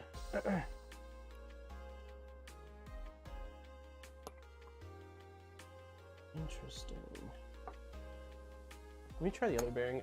They should be the exact same size, but let's just see if I line this up like that.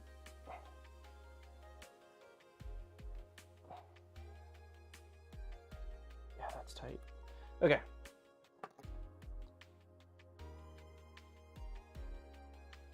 So I'm just going to, it can be a tight fit. Is the length behind the gear.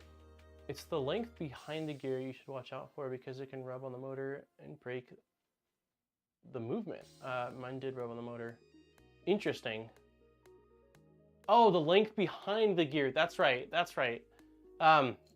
So it's the fit, but also it's how long this post is. Press the bearing and fit. That can cause issues.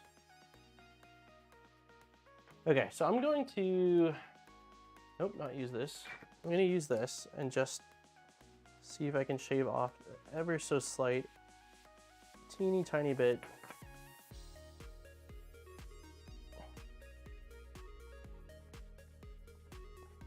I feel like I just need to get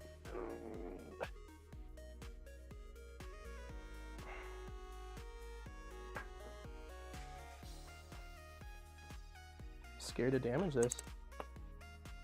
I mean, I can.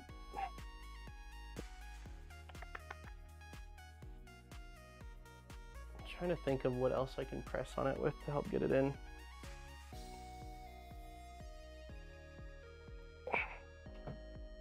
Oh, I used just my thumbs and filling in a little bit more. I'm wondering if I just use something like, I don't want to use a hammer on it. Do I have something that's wide enough to cover the entire thing?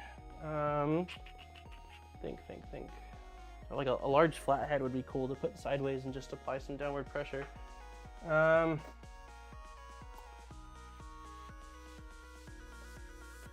a wrench. Basically covers it. That worked. Okay. Basically worked. A handle of a screwdriver. Well, the handle of a screwdriver, well, I guess these are quite flat. You're right. This is completely flat, actually. Does it need to be completely flush? It's not completely flush. It's in, but it's.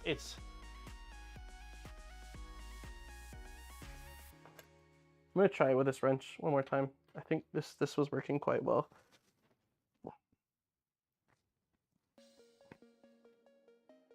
Okay, we're in. Yep, we're in. Okay, yeah, that worked. I just used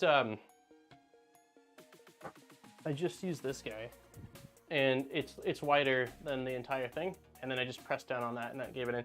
A lot of the screwdrivers I have rounded tops. This one's flat, so it's fine, but I didn't want to use anything clamping out of concern that I might not get a perfectly flat push on it, and I don't have any spares of those. Get something that don't have something erased. Socket set in the garage. Yeah, we're good. Avoid next spring is going to be. Oh no! Don't say that, evil Emmy. I feel like it's a perfect name for saying something ominous. Okay. Cool. Bearing fit, great. Whoa. Fully seat the bearing into the plastic pocket. Apply even pressure to insert them. Avoid pressing the inner ring of the bearing. Okay, so this one goes down there? No way. All right, this will be fun. So this one looks like it drops all the way inside of here. So I won't have nearly... How the heck are you supposed to do this one? Almost tempted to find like... Man, for this I'm just gonna grab a flathead. Let's see. It won't cover the entire bearing, but it'll fit.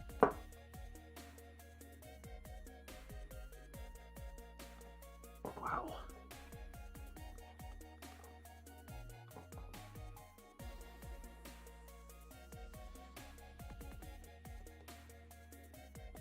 Okay, I got it in a little.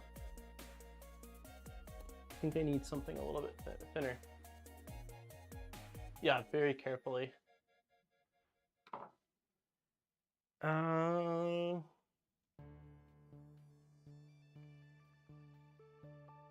Think. Ah, this could work. This is what'll work. Yeah, these are flat. These are very flat on the end. It'll allow me to drop it directly on top and just press. Yeah, don't press the inner ring. I'm trying to press the entire thing at the same time. This looks like it'll probably work fine.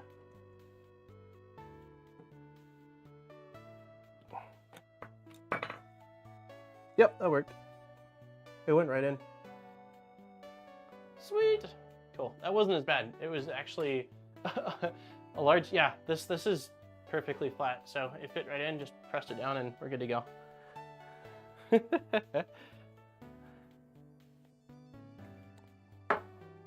All right, now it says M3 by 6. M3 by 6. Flathead. Do I have a flathead? M3 by 6. M3 by 6. I do.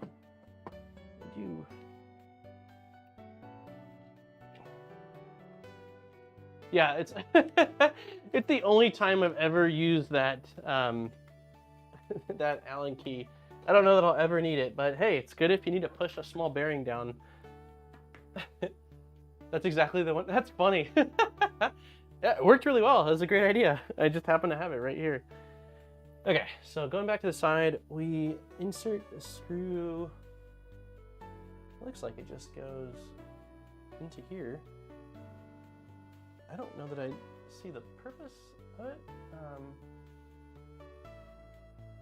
Okay, I mean, we're gonna do it. So, oops. Let me find the driver first. Okay, let's see. 1.5 is gonna be too small. So looks like maybe it's a 2. Where's the 2? We've got a 3. we've got a 2.5. Always the one driver. Where did you go, buddy?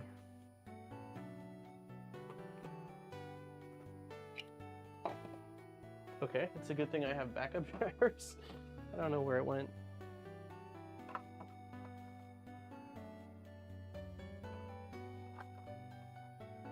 There we go. And we're still falling. Hey, what's up, Tom? Hey, Dutch. Happy Wednesday. Halfway through the week. Yeah, so I'm not entirely sure what this screw does or how tight or loose it should be. I'm going to leave it tight, but I have a feeling it's not supposed to be fully tight. There's just no info on it yet. It looks like they have it pretty much installed the entire way. So, a note on gears. Poorly made gears often cause print quality issues. For the best consideration in car install position. So from the top of this gear to the center of the teeth, we want 15.6 millimeters. So let's grab our calipers. It's so nice to see people build printers and have the same problems that I have when building. It always makes me feel better too when I'm doing something and I'm struggling, and then either in chat during that moment or like later on someone will watch the stream and comment, say, I ran into the same issue, and it makes me feel better. I'm like, okay, cool. Like it's not just me. There's something about this isn't super clear. Okay, 15.6. That's perfect. And let me grab okay, so we got this guy and we've got this guy. There's already, I was going to apply some Loctite to this, but there's already Loctite on this set screw, so I'm not going to apply any additional. I didn't have any issues with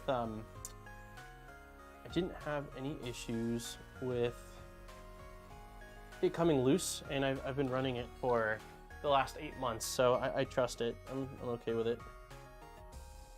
Okay, so I want this tight enough so that way it's... So I usually tighten the set screw enough to where it won't come off the flat portion of the post, but not too tight until I get my measurement set correctly. And then we are wanting, basically, well, the interesting thing is that my gear isn't perfectly flat. So we'll try from the flat portion. Let's see, so roughly,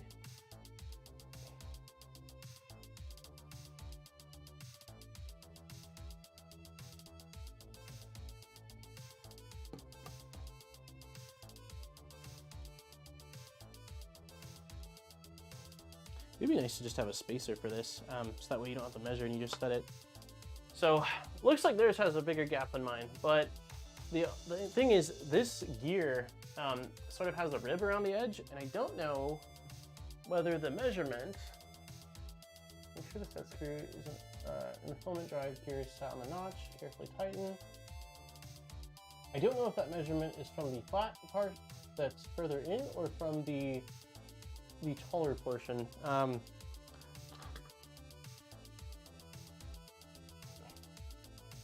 This is pretty perfectly centered if it's from the inside of the gear, but if it's from the outside of the gear, maybe not.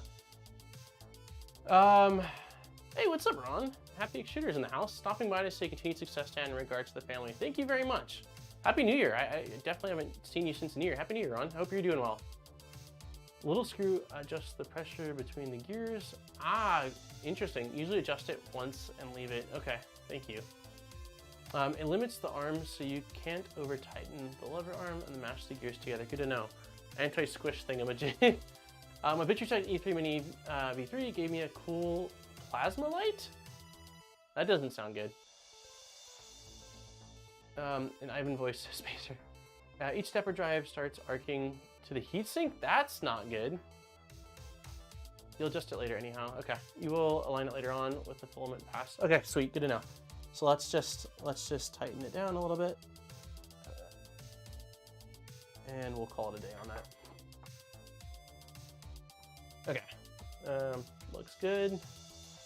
So now we are going to drop this onto the other side.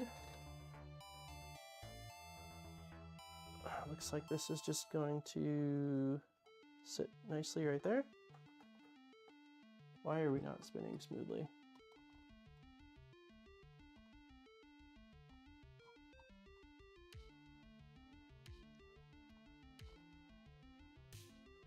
Feels like it's rubbing.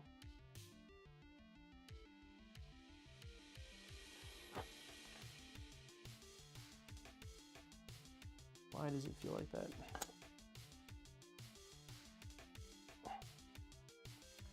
Just want to see.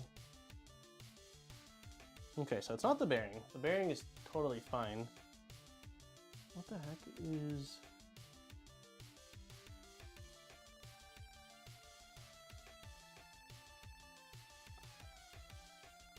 Interesting. So when the gear is fully seated, it's definitely rubbing on, seems like a printed part. This guy's still building. Yes, zombie. Decided to hurt my wallet and just get a duet board. Maybe it just needs to loosen up a little bit. I'm not entirely seeing what this is rubbing on. It doesn't appear to be rubbing on the walls. So the only thing I can think of is that it's rubbing on this part right here. It's interesting. Yeah, it's definitely not as smooth. I don't know that it'll be an issue as long as the motor has enough torque, but that seems odd to me. Plastic housing may need some cleaning. It's rubbing the plastic. Is that normal? I don't see any debris. I don't really know what I could do to clean it up.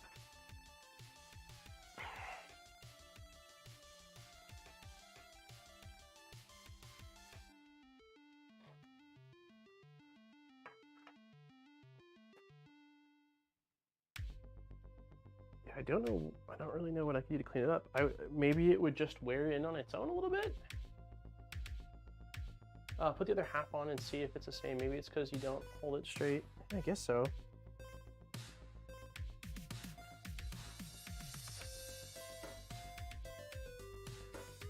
Yeah, maybe you're right. Yeah, you might be right. You might be right. Okay, so get main body, get the other half, get these two together.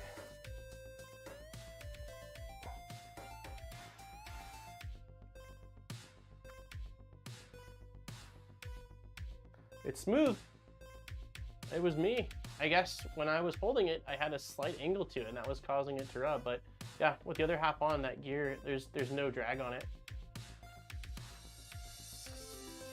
So must have been a me thing. The bearing is like just flush with the surface stand, so it shouldn't be pushed in too far. And I did check to make sure I didn't damage it. It is spinning freely, so I don't know. It must be that I just had it held at a slight angle. Take 2 more minutes on the Polymaker filament giveaway. If you have not signed up, there is a form pinned in chat.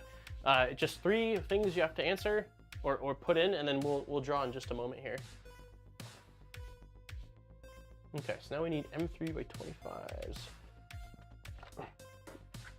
We've been using silver socket head screws for the majority of this build, so I'm trying to stick with the silver color scheme.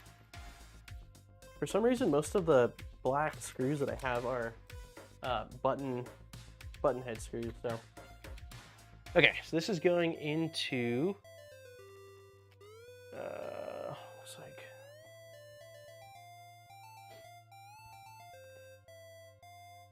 one goes in here and one. Where'd the other one go? What? How did this? Oh, there it is. I was like, how did a screw go missing? I just took these out. Okay, and one goes in here. It says do not over tighten. Tighten until the plastic. Oh, tighten. Oh, that's funny. Tighten until the plastic bends and cracks. Back up 2 turns. Discard the parts. Reprint and try again. That's funny. Definitely have done that before. Okay, so we'll tighten these, but not too aggressively. Why are we not going in?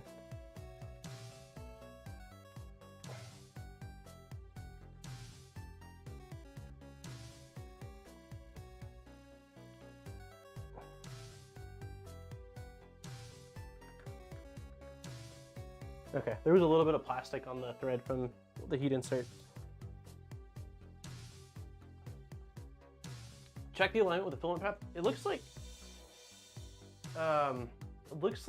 it wants me to tighten this and then check it. I will definitely check it right now. Okay, that feels plenty tight. I don't want to crack it. At least not, we don't want to crack this on the page that it warns you about cracking it, right? Like that.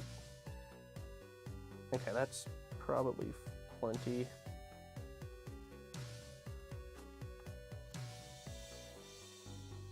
Okay. So, that is not aligned. I won't be able to show that, I don't think, very well, but you'll just trust me when I say that that is about 2 millimeters off. So, check the filament path for the tooth section is aligned. So can we just align it here then?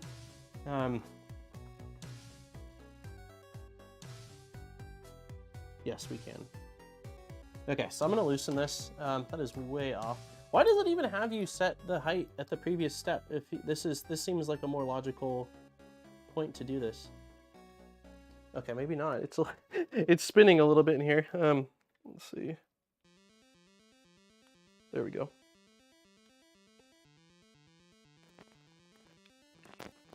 Yeah, I was not even close. My it must have been from the, like I said, the gear wasn't flat. The outer rim sticks out a couple more millimeters, and that must have been where the measurement was from. Let's grab a little strand of, let me get this tightened, and then we'll do the drawing for the filament. I'm just gonna cut off a little strand of 1.75, feed it through, make sure it's perfectly aligned, and then we'll clamp it down. Take a piece of filament. Yeah, yep, absolutely. That is what I do with as many as I can. So just pushing the filament through. Can't really show you guys this. Let's see. It is even tough for me to see because these parts are so dark. Okay, so yeah, basically just a piece of filament ran through. That way we know it's lined up with the teeth. Move it back and forth a couple of times. It looks beautiful. And then I will grab this driver and we will clamp it down. Okay, that seems plenty tight.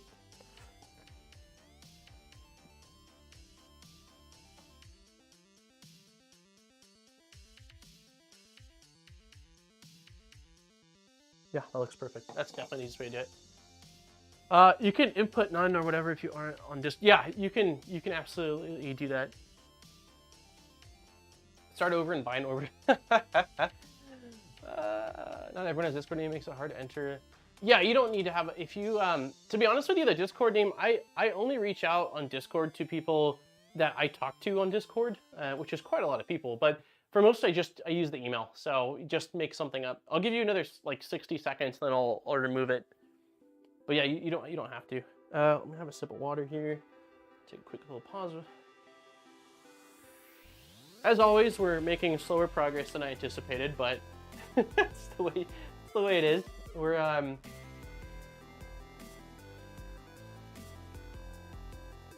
getting closer to finishing the clockwork, kind of. We might just be doing clockwork today, now that I'm looking at this. Maybe next week we'll finish, or like do the next part of it. So we've got that done, that done. Oh, it even tells you to insert, that's funny. It even tells you to insert a piece of filament like we just did. Check the filament, verify filament path, loosen the set screw, check the clearance. Yeah, we should be good on all that. Don't tighten. Okay, so this is where we are next.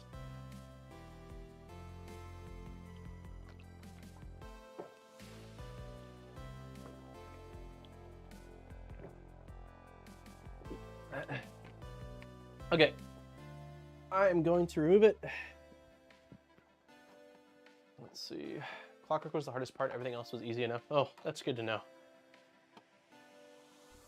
Yeah, I might do, no, I don't know how much prep I'll do. The only prep I think I'll really do is I'll probably crimp the micro fit connectors because, like I said, they were an absolute nightmare for me with the V0. And I got, I think it was Pi. I think you recommended these ones.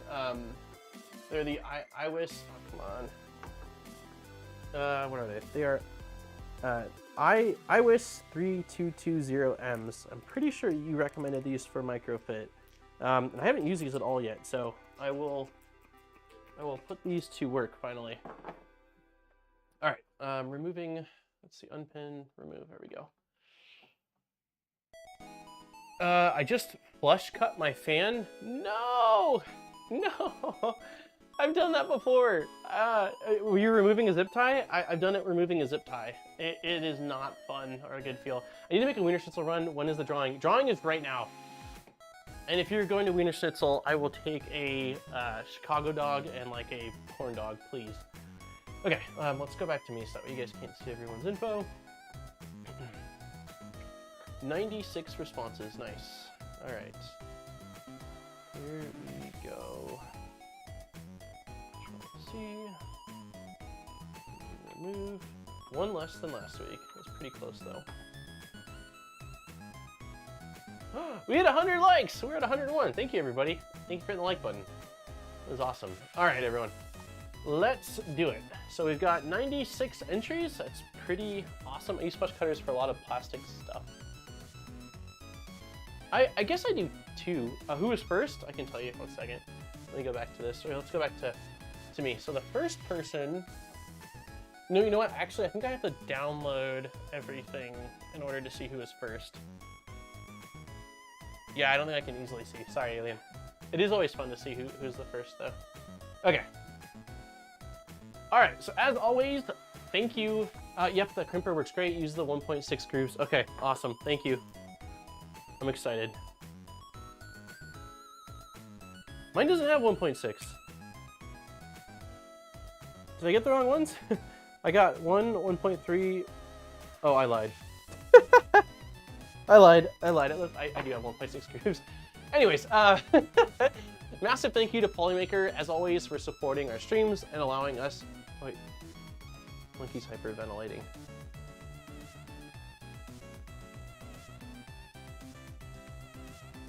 You okay, Bubba? He's hyperventilating in the bathroom. You alright, Bubba?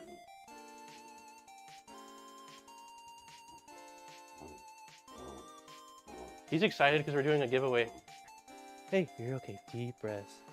Goose fraba. Goose fraba. You're okay. That was weird. Yeah, he was just in the bathroom and started like hyperventilating. All right. What did you do to Monkey, Delilah?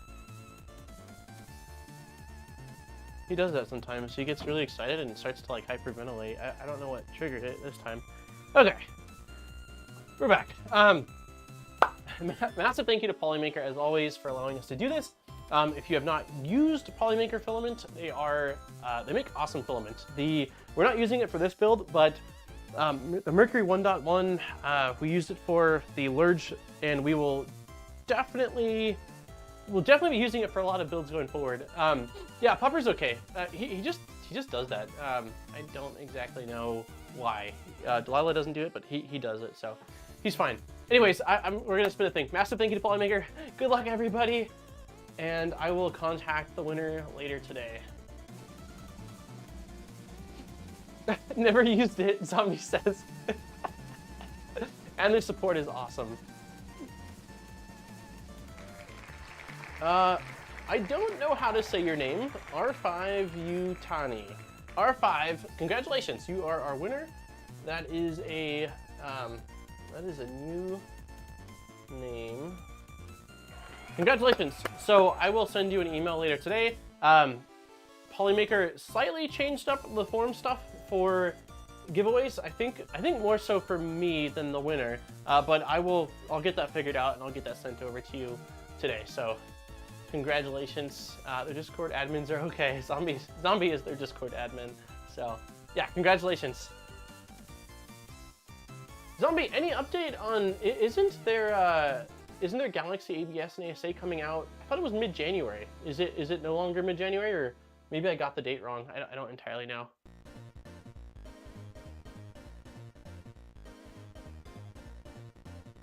Ray Utani, it's R5. I don't know. Is 5 an A, like numeric? I don't know. What's Polymaker? I think they make Inland SA. Gonna try it soon. All right.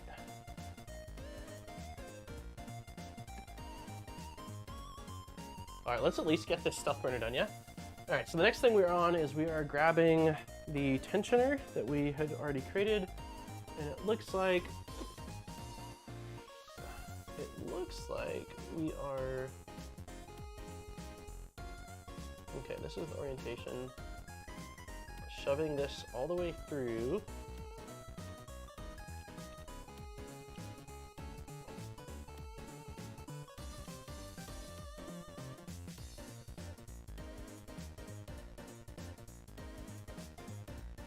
Okay, yeah, that looks right. Okay, so all I did was this. I took, let's take it back out. So I just took it, and there's a slot kind of up here, and this little like clamping portion, I just sort of got it started, and it slid it, and it just sandwiches in here. And for that one screw that you said, I feel like I should be adjusting that now. Oh no, you can adjust it after. No, there's a slot. This is that little screw that I wasn't sure about that you said was for the clamping force. There's a little pocket in this printed part, so you can adjust it later on. So I won't do that right this second. But yeah, we've got that in. You can see sort of that clamping part is in perfectly in there. It's Wednesday. We have our secret product update meeting on Discord. Okay, so you'll know soon. There's been some overall setbacks. I'm not sure. Okay, no worries. I had everything printed and some new linear rails for another Ender 3 Pro to SwitchWire build, and realized I had like 4 M3 raid screws. Oh no! Wait, you're doing another? You're doing another Ender 3 to SwitchWire build? That's awesome. It's such a cool build. Level 10 while you can. You mean affiliate stuff, right, Zombie? If so, thank you. I'm curious to see what's happening. That's right, it's the new year. Nick had told me things would be changing.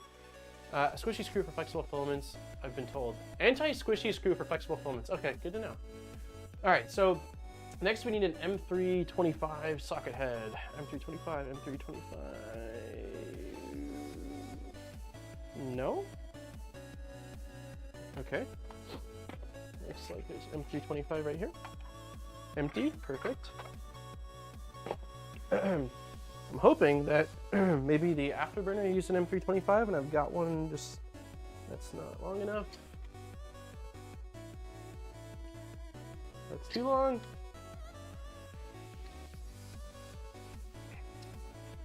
Come on. Did I already take them out? I did. I'm a goof.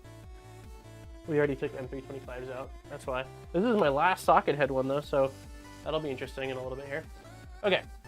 M325 goes in this way. Right here. That hole did not print that great. Let's see if we can get this through.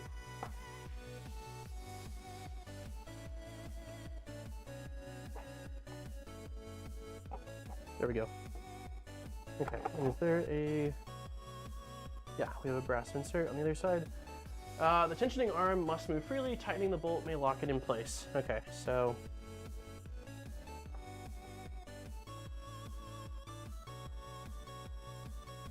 Seems free enough. We'll tighten it a little bit more.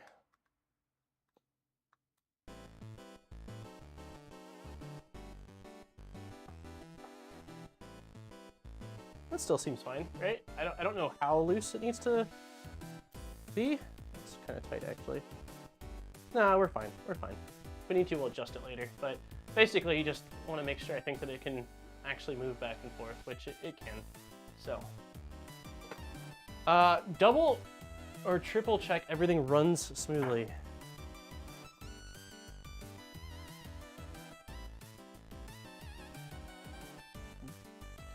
The gear still feels pretty good. There's a little more, so in that direction, there's a little bit more resistance on it. It still feels, let me see, if I pull this back out.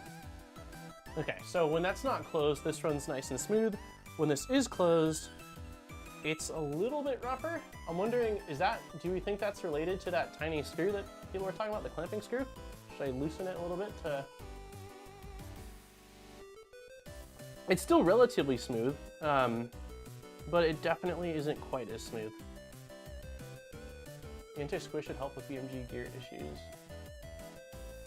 Okay, so maybe I need to...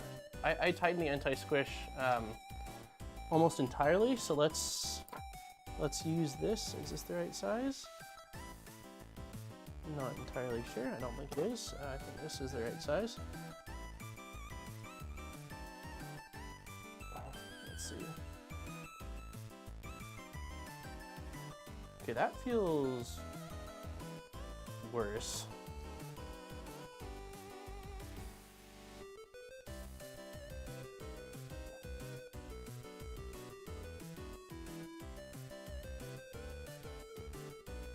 Don't entirely, it should be a little different because the gears, yeah.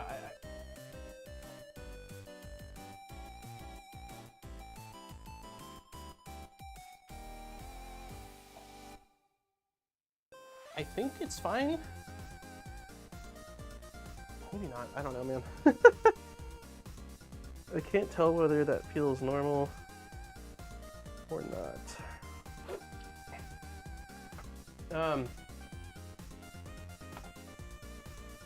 So looking at this, that must be, so that's the screw head that, so that's that screw head that basically is acting as a stop for the gears. I'm wondering if, again, I need that to,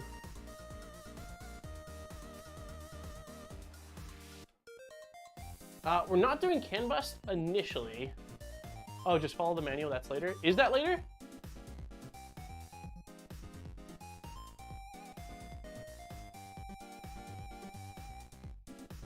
Yeah, we'll leave it for now then. It feels okay. I think it's loosening up.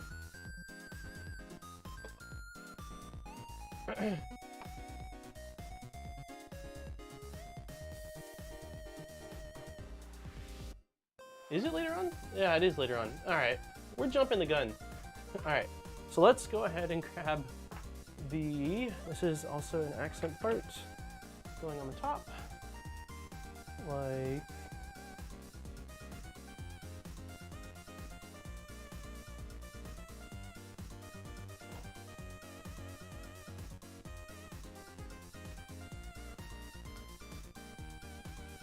cool. Yeah, we might eventually go canvas, but not initially. We're not. We're going with the like the breakout board though. Another M325. My perfect. We don't have it, at least not in socket head form.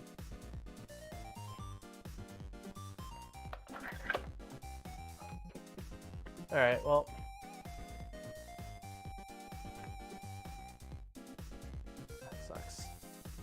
This will be fine.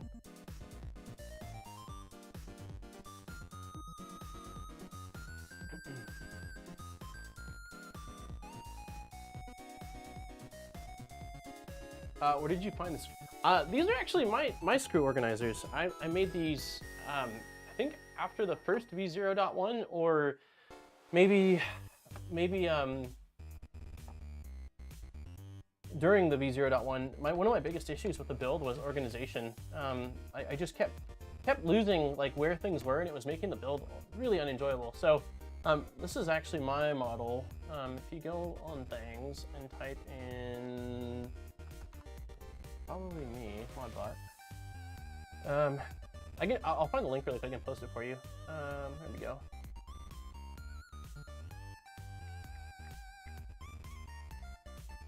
Yeah, I really liked it because it just worked well. So there's no holes, so like you don't have to worry about things falling out. The little cubby things, files. Okay, well for some reason this isn't doing what I want, so I'm just gonna share it. Open model page. But yeah, I've used this for pretty much every Voron build since, and it's made it much more enjoyable.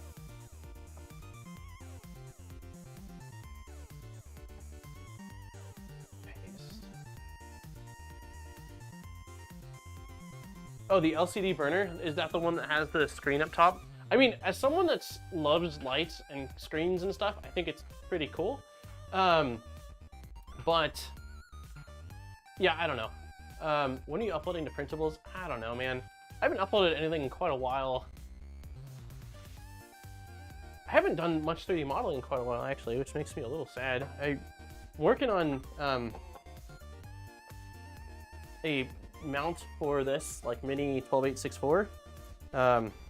Don't have much so far. I'm just doing some initial fits to make sure that the faceplate's the right size before I start modeling around it. So, I don't know. Okay, let's not over tighten this.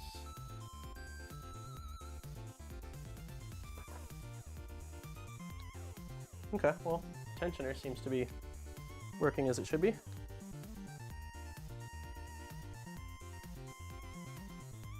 Yeah, that does not feel right. Well, I know we're setting it next, but it feels off, man. That gear doesn't feel as smooth as it should be.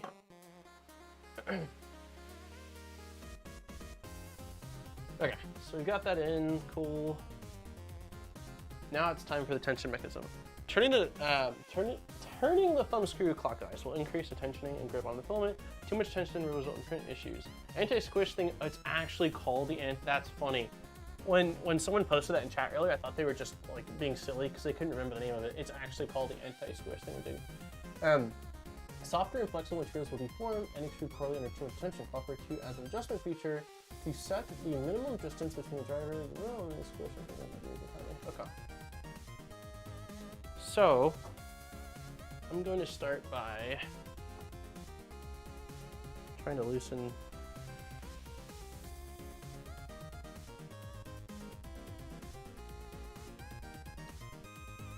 I wonder if it's possible that I just put too much clamp, like, let's see if I loosen these bolts ever so slightly.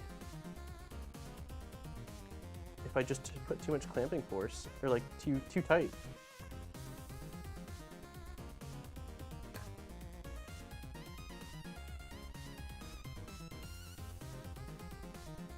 Definitely feels a little bit better. That could be it. Maybe I just tightened it a little bit too hard.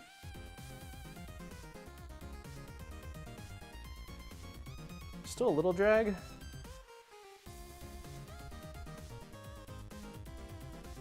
Okay, so it definitely increases when I add tension.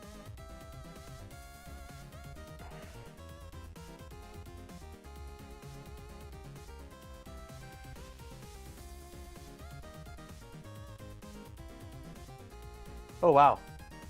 So, adjusting the anti-squish thingamajig, that made a massive difference. It's buttery smooth now. I almost feel like I need to tighten it a little bit more again.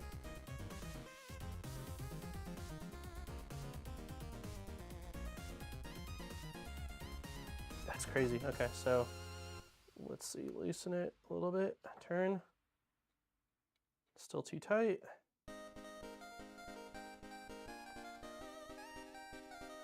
Still too tight. Yeah, it's probably a good idea, right? Run the filament through it. And that's super loose. Is this easy? Does anyone know? Is this easy to adjust after the fact once it's all put together, or not quite? I would imagine it should be, especially if you're going to be printing with flexible filament and you want to adjust it. You have to be able to access it, you know, later. Oh, I've already got a piece of filament out from earlier. Okay, so let's shove this filament through. Filament gears are closer to each other than they would be if there was filament mixture. Yeah, you're right.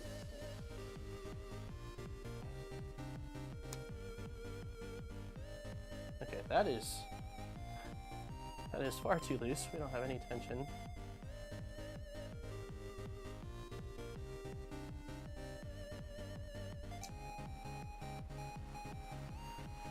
That feels fine to me. I guess going based off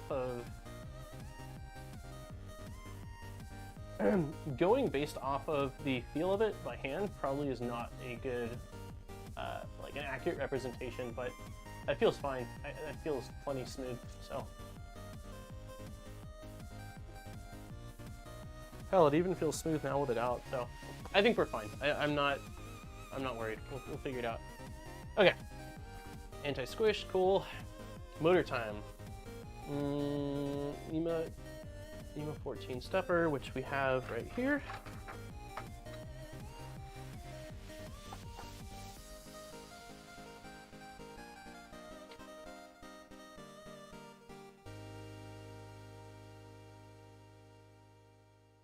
The most important part of the gears. It isn't terribly hard. The angle to get the hex in there is slightly different. Gotcha.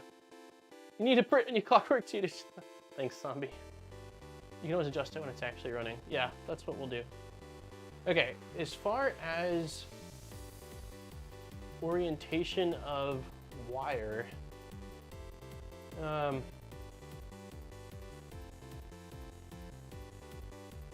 assuming I want the wires sticking out. Let's see, so.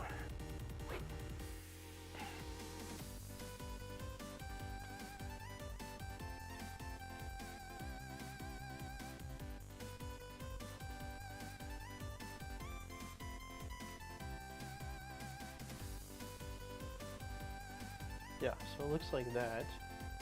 What I don't know is if wires should be sticking out the bottom left or top.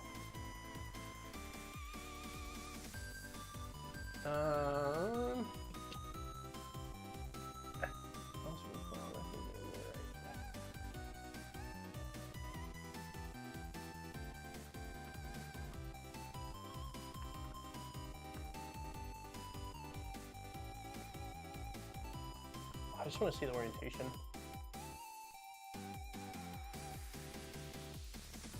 Is the PCB going to mount on, let me see if I go here under images. Is PCB mounting on the same side on this one? Will it still be on this side? That's what I don't, let's see, so PCB. Yeah, I guess like this then. Because this should be, based off of the heat inserts, it said that one of these was for the PCB, and then this would be facing towards that direction. Probably makes the most sense. One comes out the bottom, and I'm not using a PCB. Yeah, we'll do the bottom as well on this one. I think that makes probably the most sense. And then what do we need? M330 socket head. M330.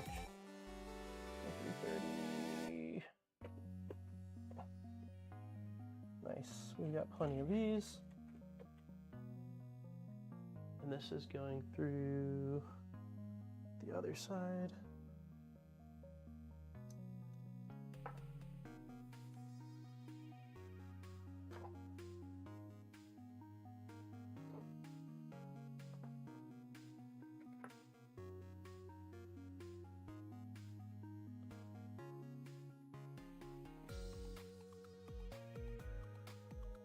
Okay, perfect. Top two are for the PCB. Top two are for the PCB. Bottom is for closing. Oh, gotcha. Okay. Gotcha. Thank you. Hey, what's up, BBs? Happy Wednesday.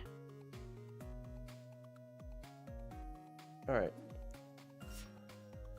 Hey, David. Thanks for becoming a member. Happy Wednesday. I emailed you back about the Trident, so hopefully you got that. Okay, I think that's plenty tight. I don't want to clamp this down too much for now.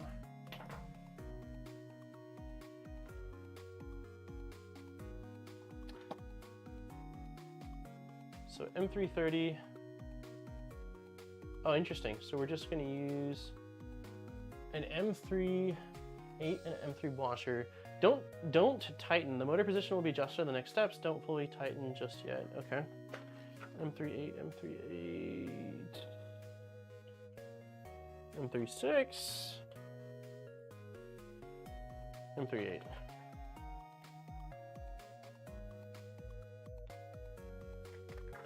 Awesome. And then a washer. I think we took those out earlier, but yeah, we'll just use the same black shim washer that we used earlier. Don't want that one super tight yet. Gotcha, that makes sense. When I was spinning the gear right now, it felt like it wasn't engaged with the stepper motor, and that must be why. It absolutely was not engaged with the stepper motor. Okay, so for this one, we are going from this side. Oh wow, yeah. So this, it's hard to sew, but this side has a slot instead of a hole, so that way you can move it in or out away from the gear to I guess, mesh the gears together. So I'm just going to, one second, let me do this up in the air. A little easier to align, I think.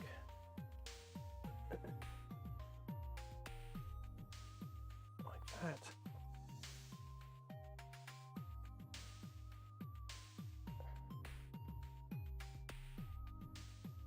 There we go. Okay, so I have it in there, but it's, nope, that is too tight apparently. There we go. So now there's still the ability to wiggle that around the gears. You should not tighten it. It's a swivel to adjust the backlash of the gear between the motor. This one is, yeah. Okay, don't tighten, access hole. The second motor bolt can be accessed from the front of the extruder, cool. Okay, set gear meshing. Adjust the stepper motor position so that the motor and extruder teeth fully mesh overlap with each other. There should be a very small gap between the face and the gear teeth. The gears must not press tightly against each other. Check gear play. The gears should have a slight play and should not be fully tight against the pinion. Adjust the position of the motor until you have a faint play. Okie doke, and then tighten when done. All right. So, where is the big gear? Big gear's here. So if I move this inward, we are definitely engaged now because it's a lot harder to move it. So it says we want slight play. Slight feels very open to interpretation.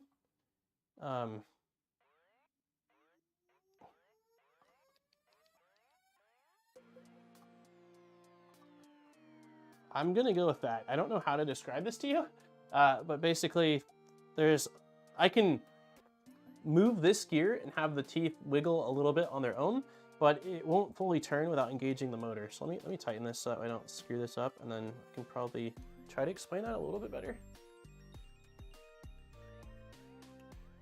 Okay, so yeah, when I'm turning this, I definitely feel that the stepper motor is being engaged. It's nice and smooth. I'm just turning the big gear on this side. It's nice and smooth.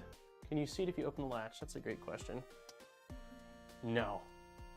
It's completely, like, the latch, you don't see anything. It's just a printed part right there. So there's no way to visually show it. But yeah, basically, if I go like this, oh, there we go. Okay, you can see that probably. Okay, see the teeth? If I use my finger, there's a little bit of play. So the teeth have a little bit of wiggle, so they're not fully tight, but it can't actually move without engaging the motor. It just has a tiny little bit of play. So that to me is how I interpret the gear should have a slight play and should not be fully tight against the pinion. Any tighter than that and there's no play. So are you supposed to do that with the latch? Wiggle the gear back and forth and feel if you have any micro movement. I do have micro movement. You can see it.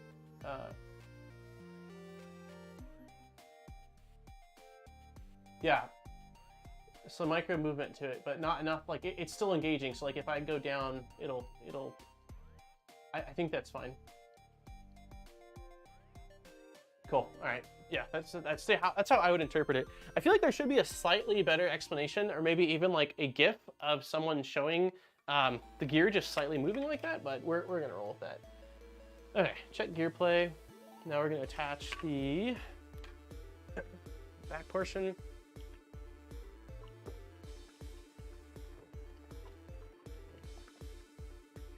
Wow, there's I thought that I was. Okay, M320s, which we are again out. No, we're not. That was M325s. I don't know if I have. actually, I think these are M320s, weren't they? The ones that we took from the afterburner. Boom, M320.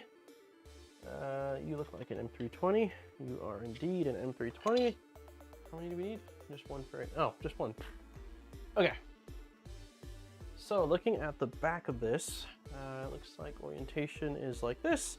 This is just going to go like this. And there is a screw hole right here. Oops. There we go.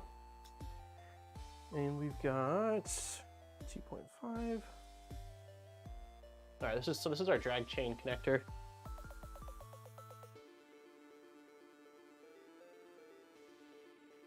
I feel like I can go fairly tight with that. That's good. Nice. Clip it, and then there's your GIF.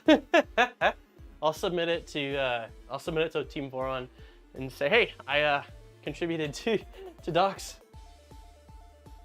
All right, what's next? M3.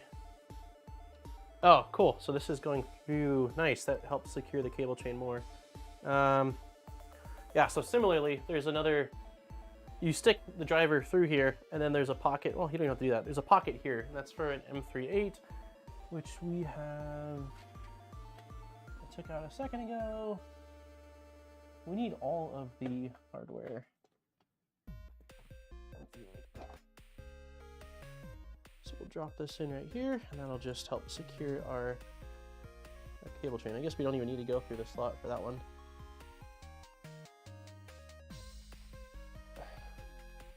There we go.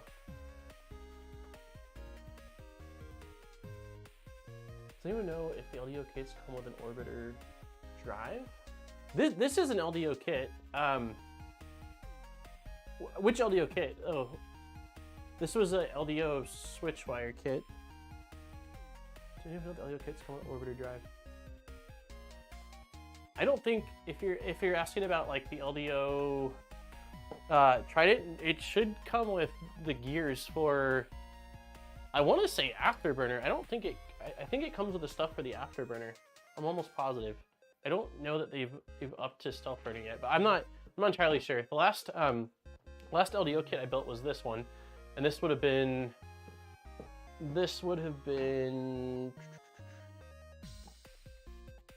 man, like 8 to 10 months ago. So it's possible. Let's see what if we go Fabrico.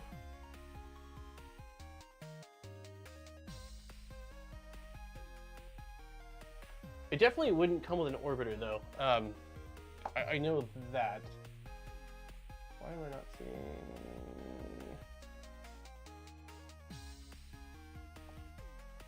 Their image shows StealthBurner, so I guess it is StealthBurner. I'm wrong.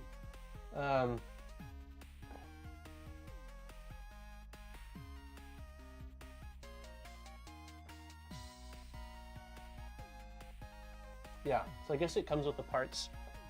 Hotend, 20% off Hotend order, and you get an LDO. Oh, interesting. So it doesn't come with a Hotend? So you need to source a Hotend, Raspberry Pi, and the printed parts. Yeah, I think it just comes with the stuff for a StealthBurner. Can't decide on that or the LGX Lite. Is there mods for the StealthBurner for all the different extruders if you don't want to use Clockwork 2? I haven't even looked into it yet. I really haven't. I mean, I've looked into some of the StealthBurner stuff, but not heavily. Pretty sure West 3D has StealthBurner kits with it. With an orbiter? That's rad. I didn't know. Is it just because you don't want to build the Clockwork 2, or is it it's a better extruder than the Clockwork 2?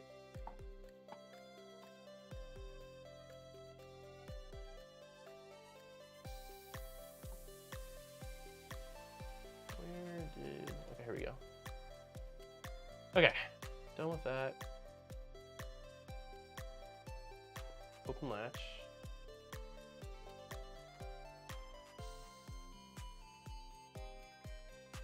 Okay, open the latch.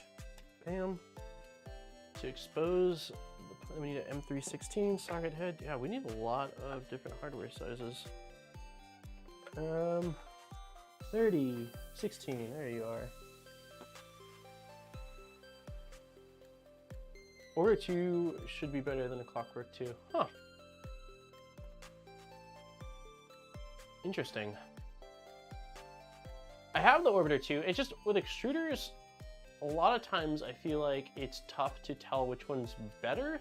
I mean, I guess you've got like sheer push force. That's sort of one of the main things, and the gearing on it. Nice needs to go to sleep. Yeah, go to sleep, Nice. Thanks for hanging out as long as you did, man. I appreciate it. Have a nice night. We're just gonna finish up the Clockwork part today. So we're getting closer to the 3-hour mark. We'll continue next week. It took longer than I anticipated. I mean, we've gone through 33 pages, right? Even though I guess some of it was just instruction. I mean, not instruction, intro, like introductory stuff. Okay, so it looks like for this, you have to have the latch open, drop the bolt in from the top, it slides into its pocket, and we need to...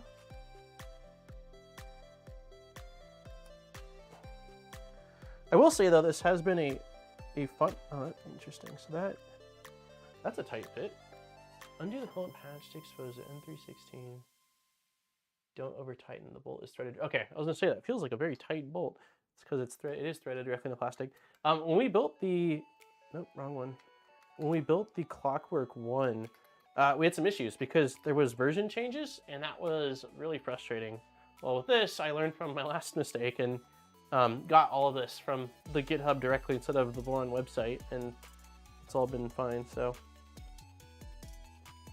Okay, so that's, I don't want to go any tighter than that. I don't have experience with Orbi yet, just impressions from the Discord and internet. Yeah, again, I have it on the, I have the Orbiter 2 on the Mercury 1.1, and it's a nice extruder. Like, it looks great, it's really small, and extrusion's been solid with it, so I get why it's a popular choice. I do want to, one of the extruders I plan on building is the Sherpa, or Sherpa. Is it Sherpa? Sherpa. I think it's Sherpa. I'm interested in the Sherpa. I think that the Sherpa is probably quite comparable to the Orbiter, but I'm again, not entirely sure. It's clear the Orbiter is better than the others I've tried. Near perfect flow. Nice. Yeah, I know you're definitely an Orbiter fan. I like the LGX Lite a lot as well. I am definitely a big fan of the LGX Lite. Okay, we've got that. Now we are going to be adding on this. Let's get orientation the same way, like that.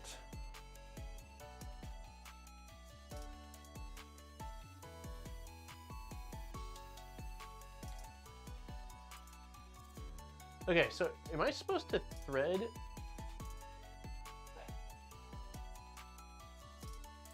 So I probably need to I think I need to back this screw out and then thread it into this. Because it's threading directly into the plastic, I don't see how, if I keep threading at this point, I'm gonna damage the plastic, because it's not just free spinning. So I'm gonna undo this bolt. Sherpa Mini, yeah, a less known Sherpa Micro. I've seen the Sherpa Micro. It looks pretty rad too. Did you install, or are you thinking of installing Orbiter 2 filament sensor? I hadn't thought about it. I don't typically use filament sensors that often, but whenever I say that, every time I feel like I say that, I eat my words, because shortly after something happens where I'm like, if only I had a filament sensor. I haven't thought that far. I very well might, Luke, especially because there's no excuses, like the amount of stuff that I'm going to be doing to that printer, as well as like the M8P will have obviously plenty of pins for it. So maybe I will. Is it a paid thing, or is it a something that you just sort of print out a part for and build yourself? I haven't seen it in person. It's actually the first time I'm hearing about it.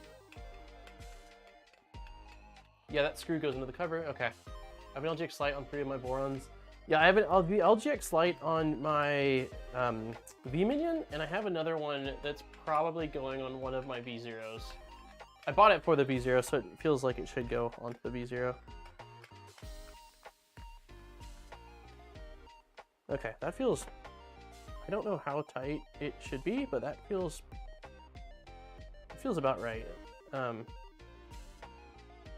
I'll tighten it like 2 more turns. Okay. Yeah, that seems good. So we've got our, it's kind of getting caught on the latch, but that won't be an issue once this is closed up like that. Looks pretty good to me.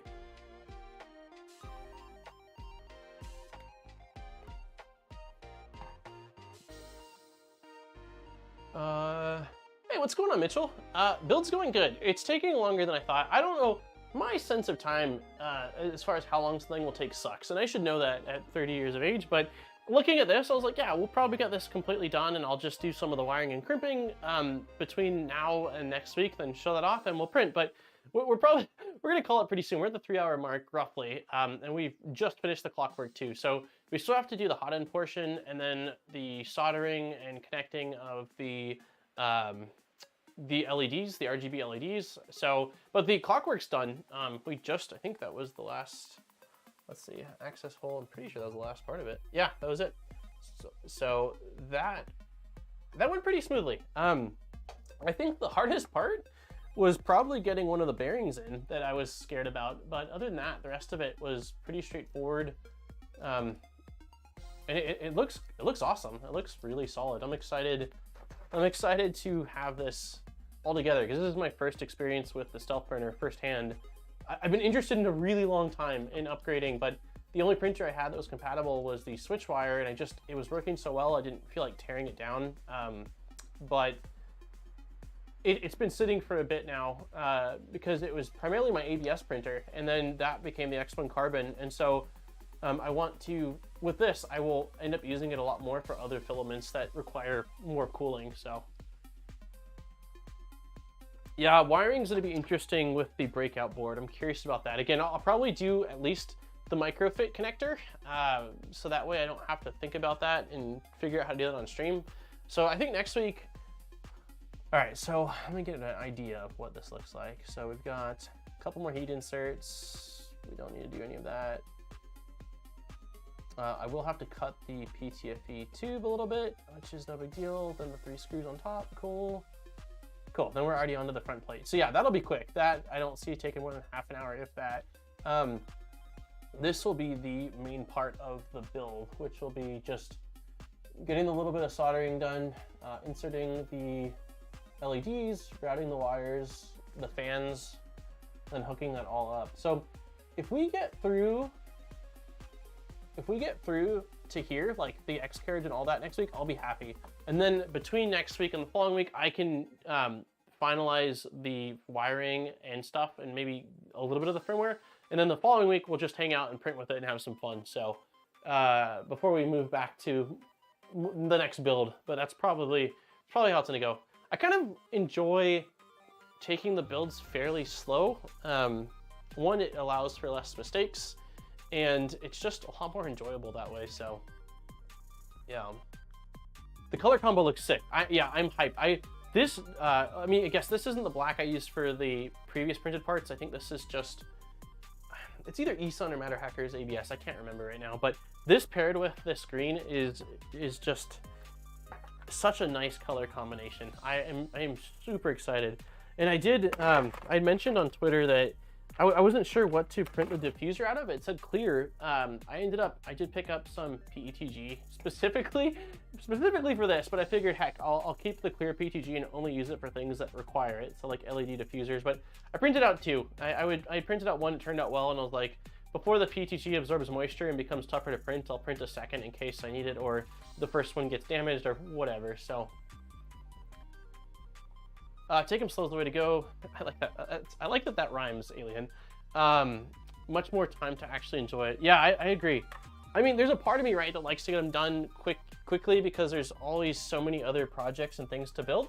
And also, I get really excited too, and so I want to get them done so I can play around with them. But it definitely is more enjoyable and just less stressful and less errors. When I rush things, is always when things go wrong. It's me like trying to crunch last minute to get something done, and then I screw up, and then I get all bummed out that I did that. So, oh, evil. That green looks a lot like Lulzbot's green. Maybe Lulzbot's green I think is more yellow. been a minute since I've seen Lulzbot, a Lulzbot printer in front of me, but I think Lulzbot isn't as neon-y. Let's see. You're not too far off. It is actually closer than I thought. I still think that there's a bit more yellow to their Lulzbot green, but yeah, it's definitely like a neighbor or cousin to it. So I spent like 75 hours building the 2.4. I like it so. Yeah, I mean, the thing is, like, the build is definitely, so, I don't know, I'm gonna rant too long, but like, nope, that's the wrong camera. Having the printer done and printing is a lot of fun, but for me, a lot of it now is like, the building is really a huge part of what makes it enjoyable. Like, if I want to just print, there's the P1P or the X1 Carbon, or even a lot of the other like SV06, Ender 3 S1, all those, like, they're pretty much ready to go print-wise. But for the custom builds, yes, the end printer can print great parts quickly and do all sorts of awesome things with really accurate mesh bed leveling, but like, the actual build process to me is really as enjoyable, if not even more enjoyable sometimes. I love it. I don't like having to tinker when I don't want to tinker. Like, when I have an actual use case or application, I just want the printer to work. And it's very frustrating early on in 3D printing when I had like one printer or two printers and they're both down. Like, it's really frustrating when that doesn't happen. But aside from then, I love the tinkering element of it. And I think that a lot of us, I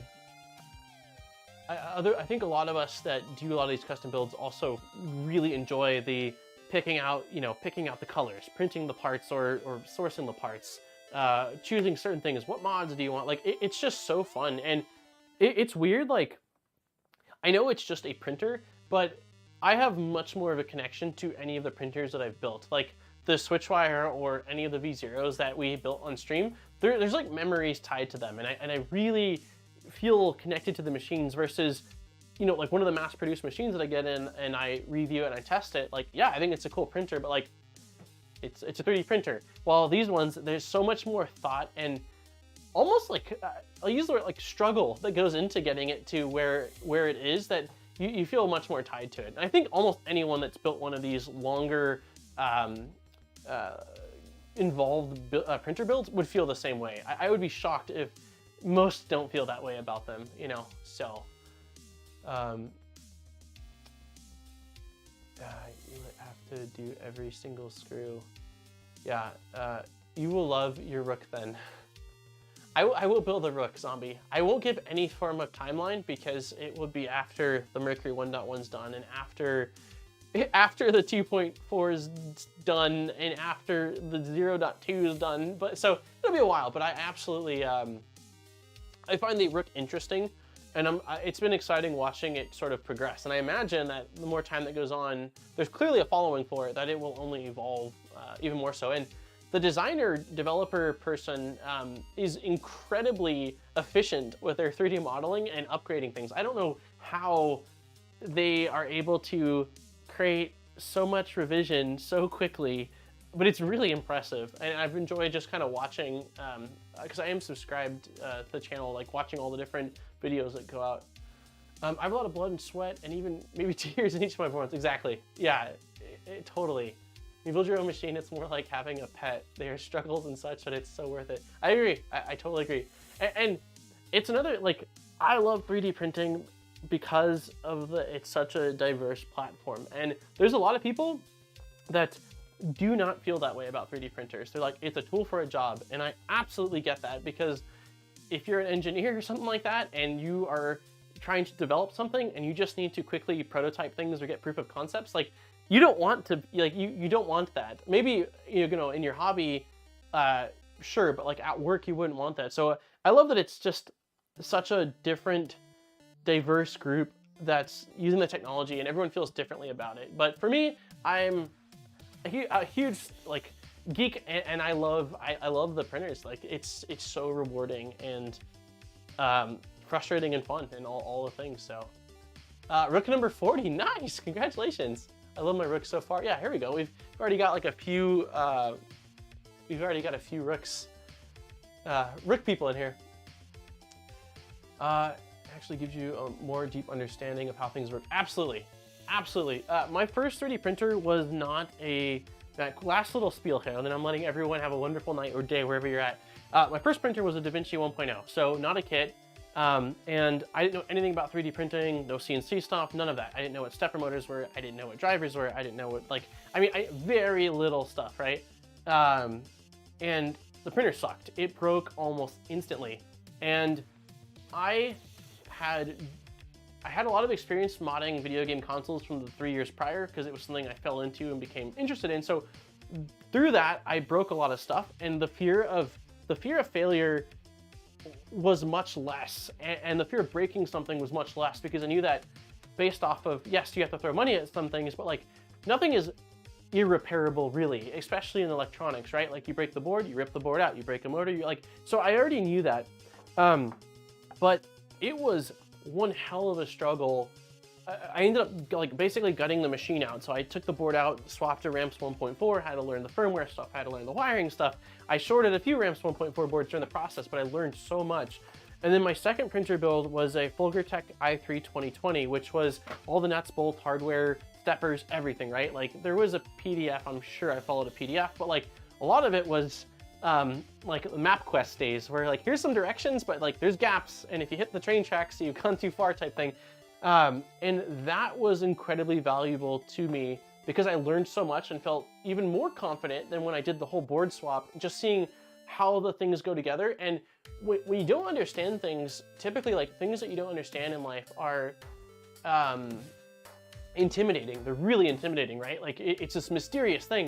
And then once you learn it, or like learn how it kind of works together, it's no longer intimidating, and you understand it. So I do think that I think that for most anybody, especially if this is a hobby and not just a business thing where you're trying to make money doing something else, doing a full kit at some point or another, it doesn't have to be a Voron, it can be anything. I think it's probably one of the most valuable things that you can do to just remove that intimidation factor and learn. And it's okay to break stuff. You will break stuff. That's why maybe you don't start with a $1,400 Voron, LDO kit or something. You start with a super budget build of whatever. My Fulgertech 2020, I think, was $240. So like, at the end of the day, like back then I had way less disposable income. So it would have hurt, but it wasn't as intimidating to me knowing that, hey, if I break it, it's a $20 motor. It won't be the end of the world. So yeah.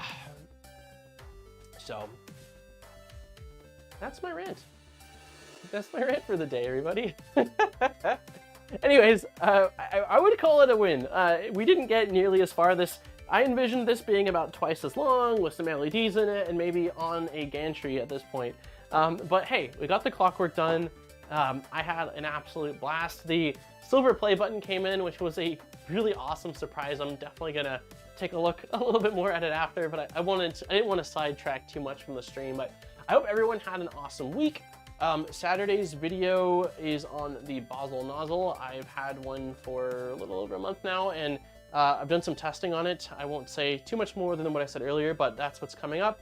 And I will schedule next week's stream, which will be a continuation of this. Same place, same time, Wednesday at noon Pacific Standard Time, and hopefully I will see you guys there. Congratulations to our winner. I will email you with the form so you can pick your roll of filament. And as always, thank you to everyone for liking, chatting, donating, new members, old members. You guys are awesome. I really appreciate you all. And that's all I got for everyone. Yeah, I'll talk to you all later. Have a great night, everyone, or day.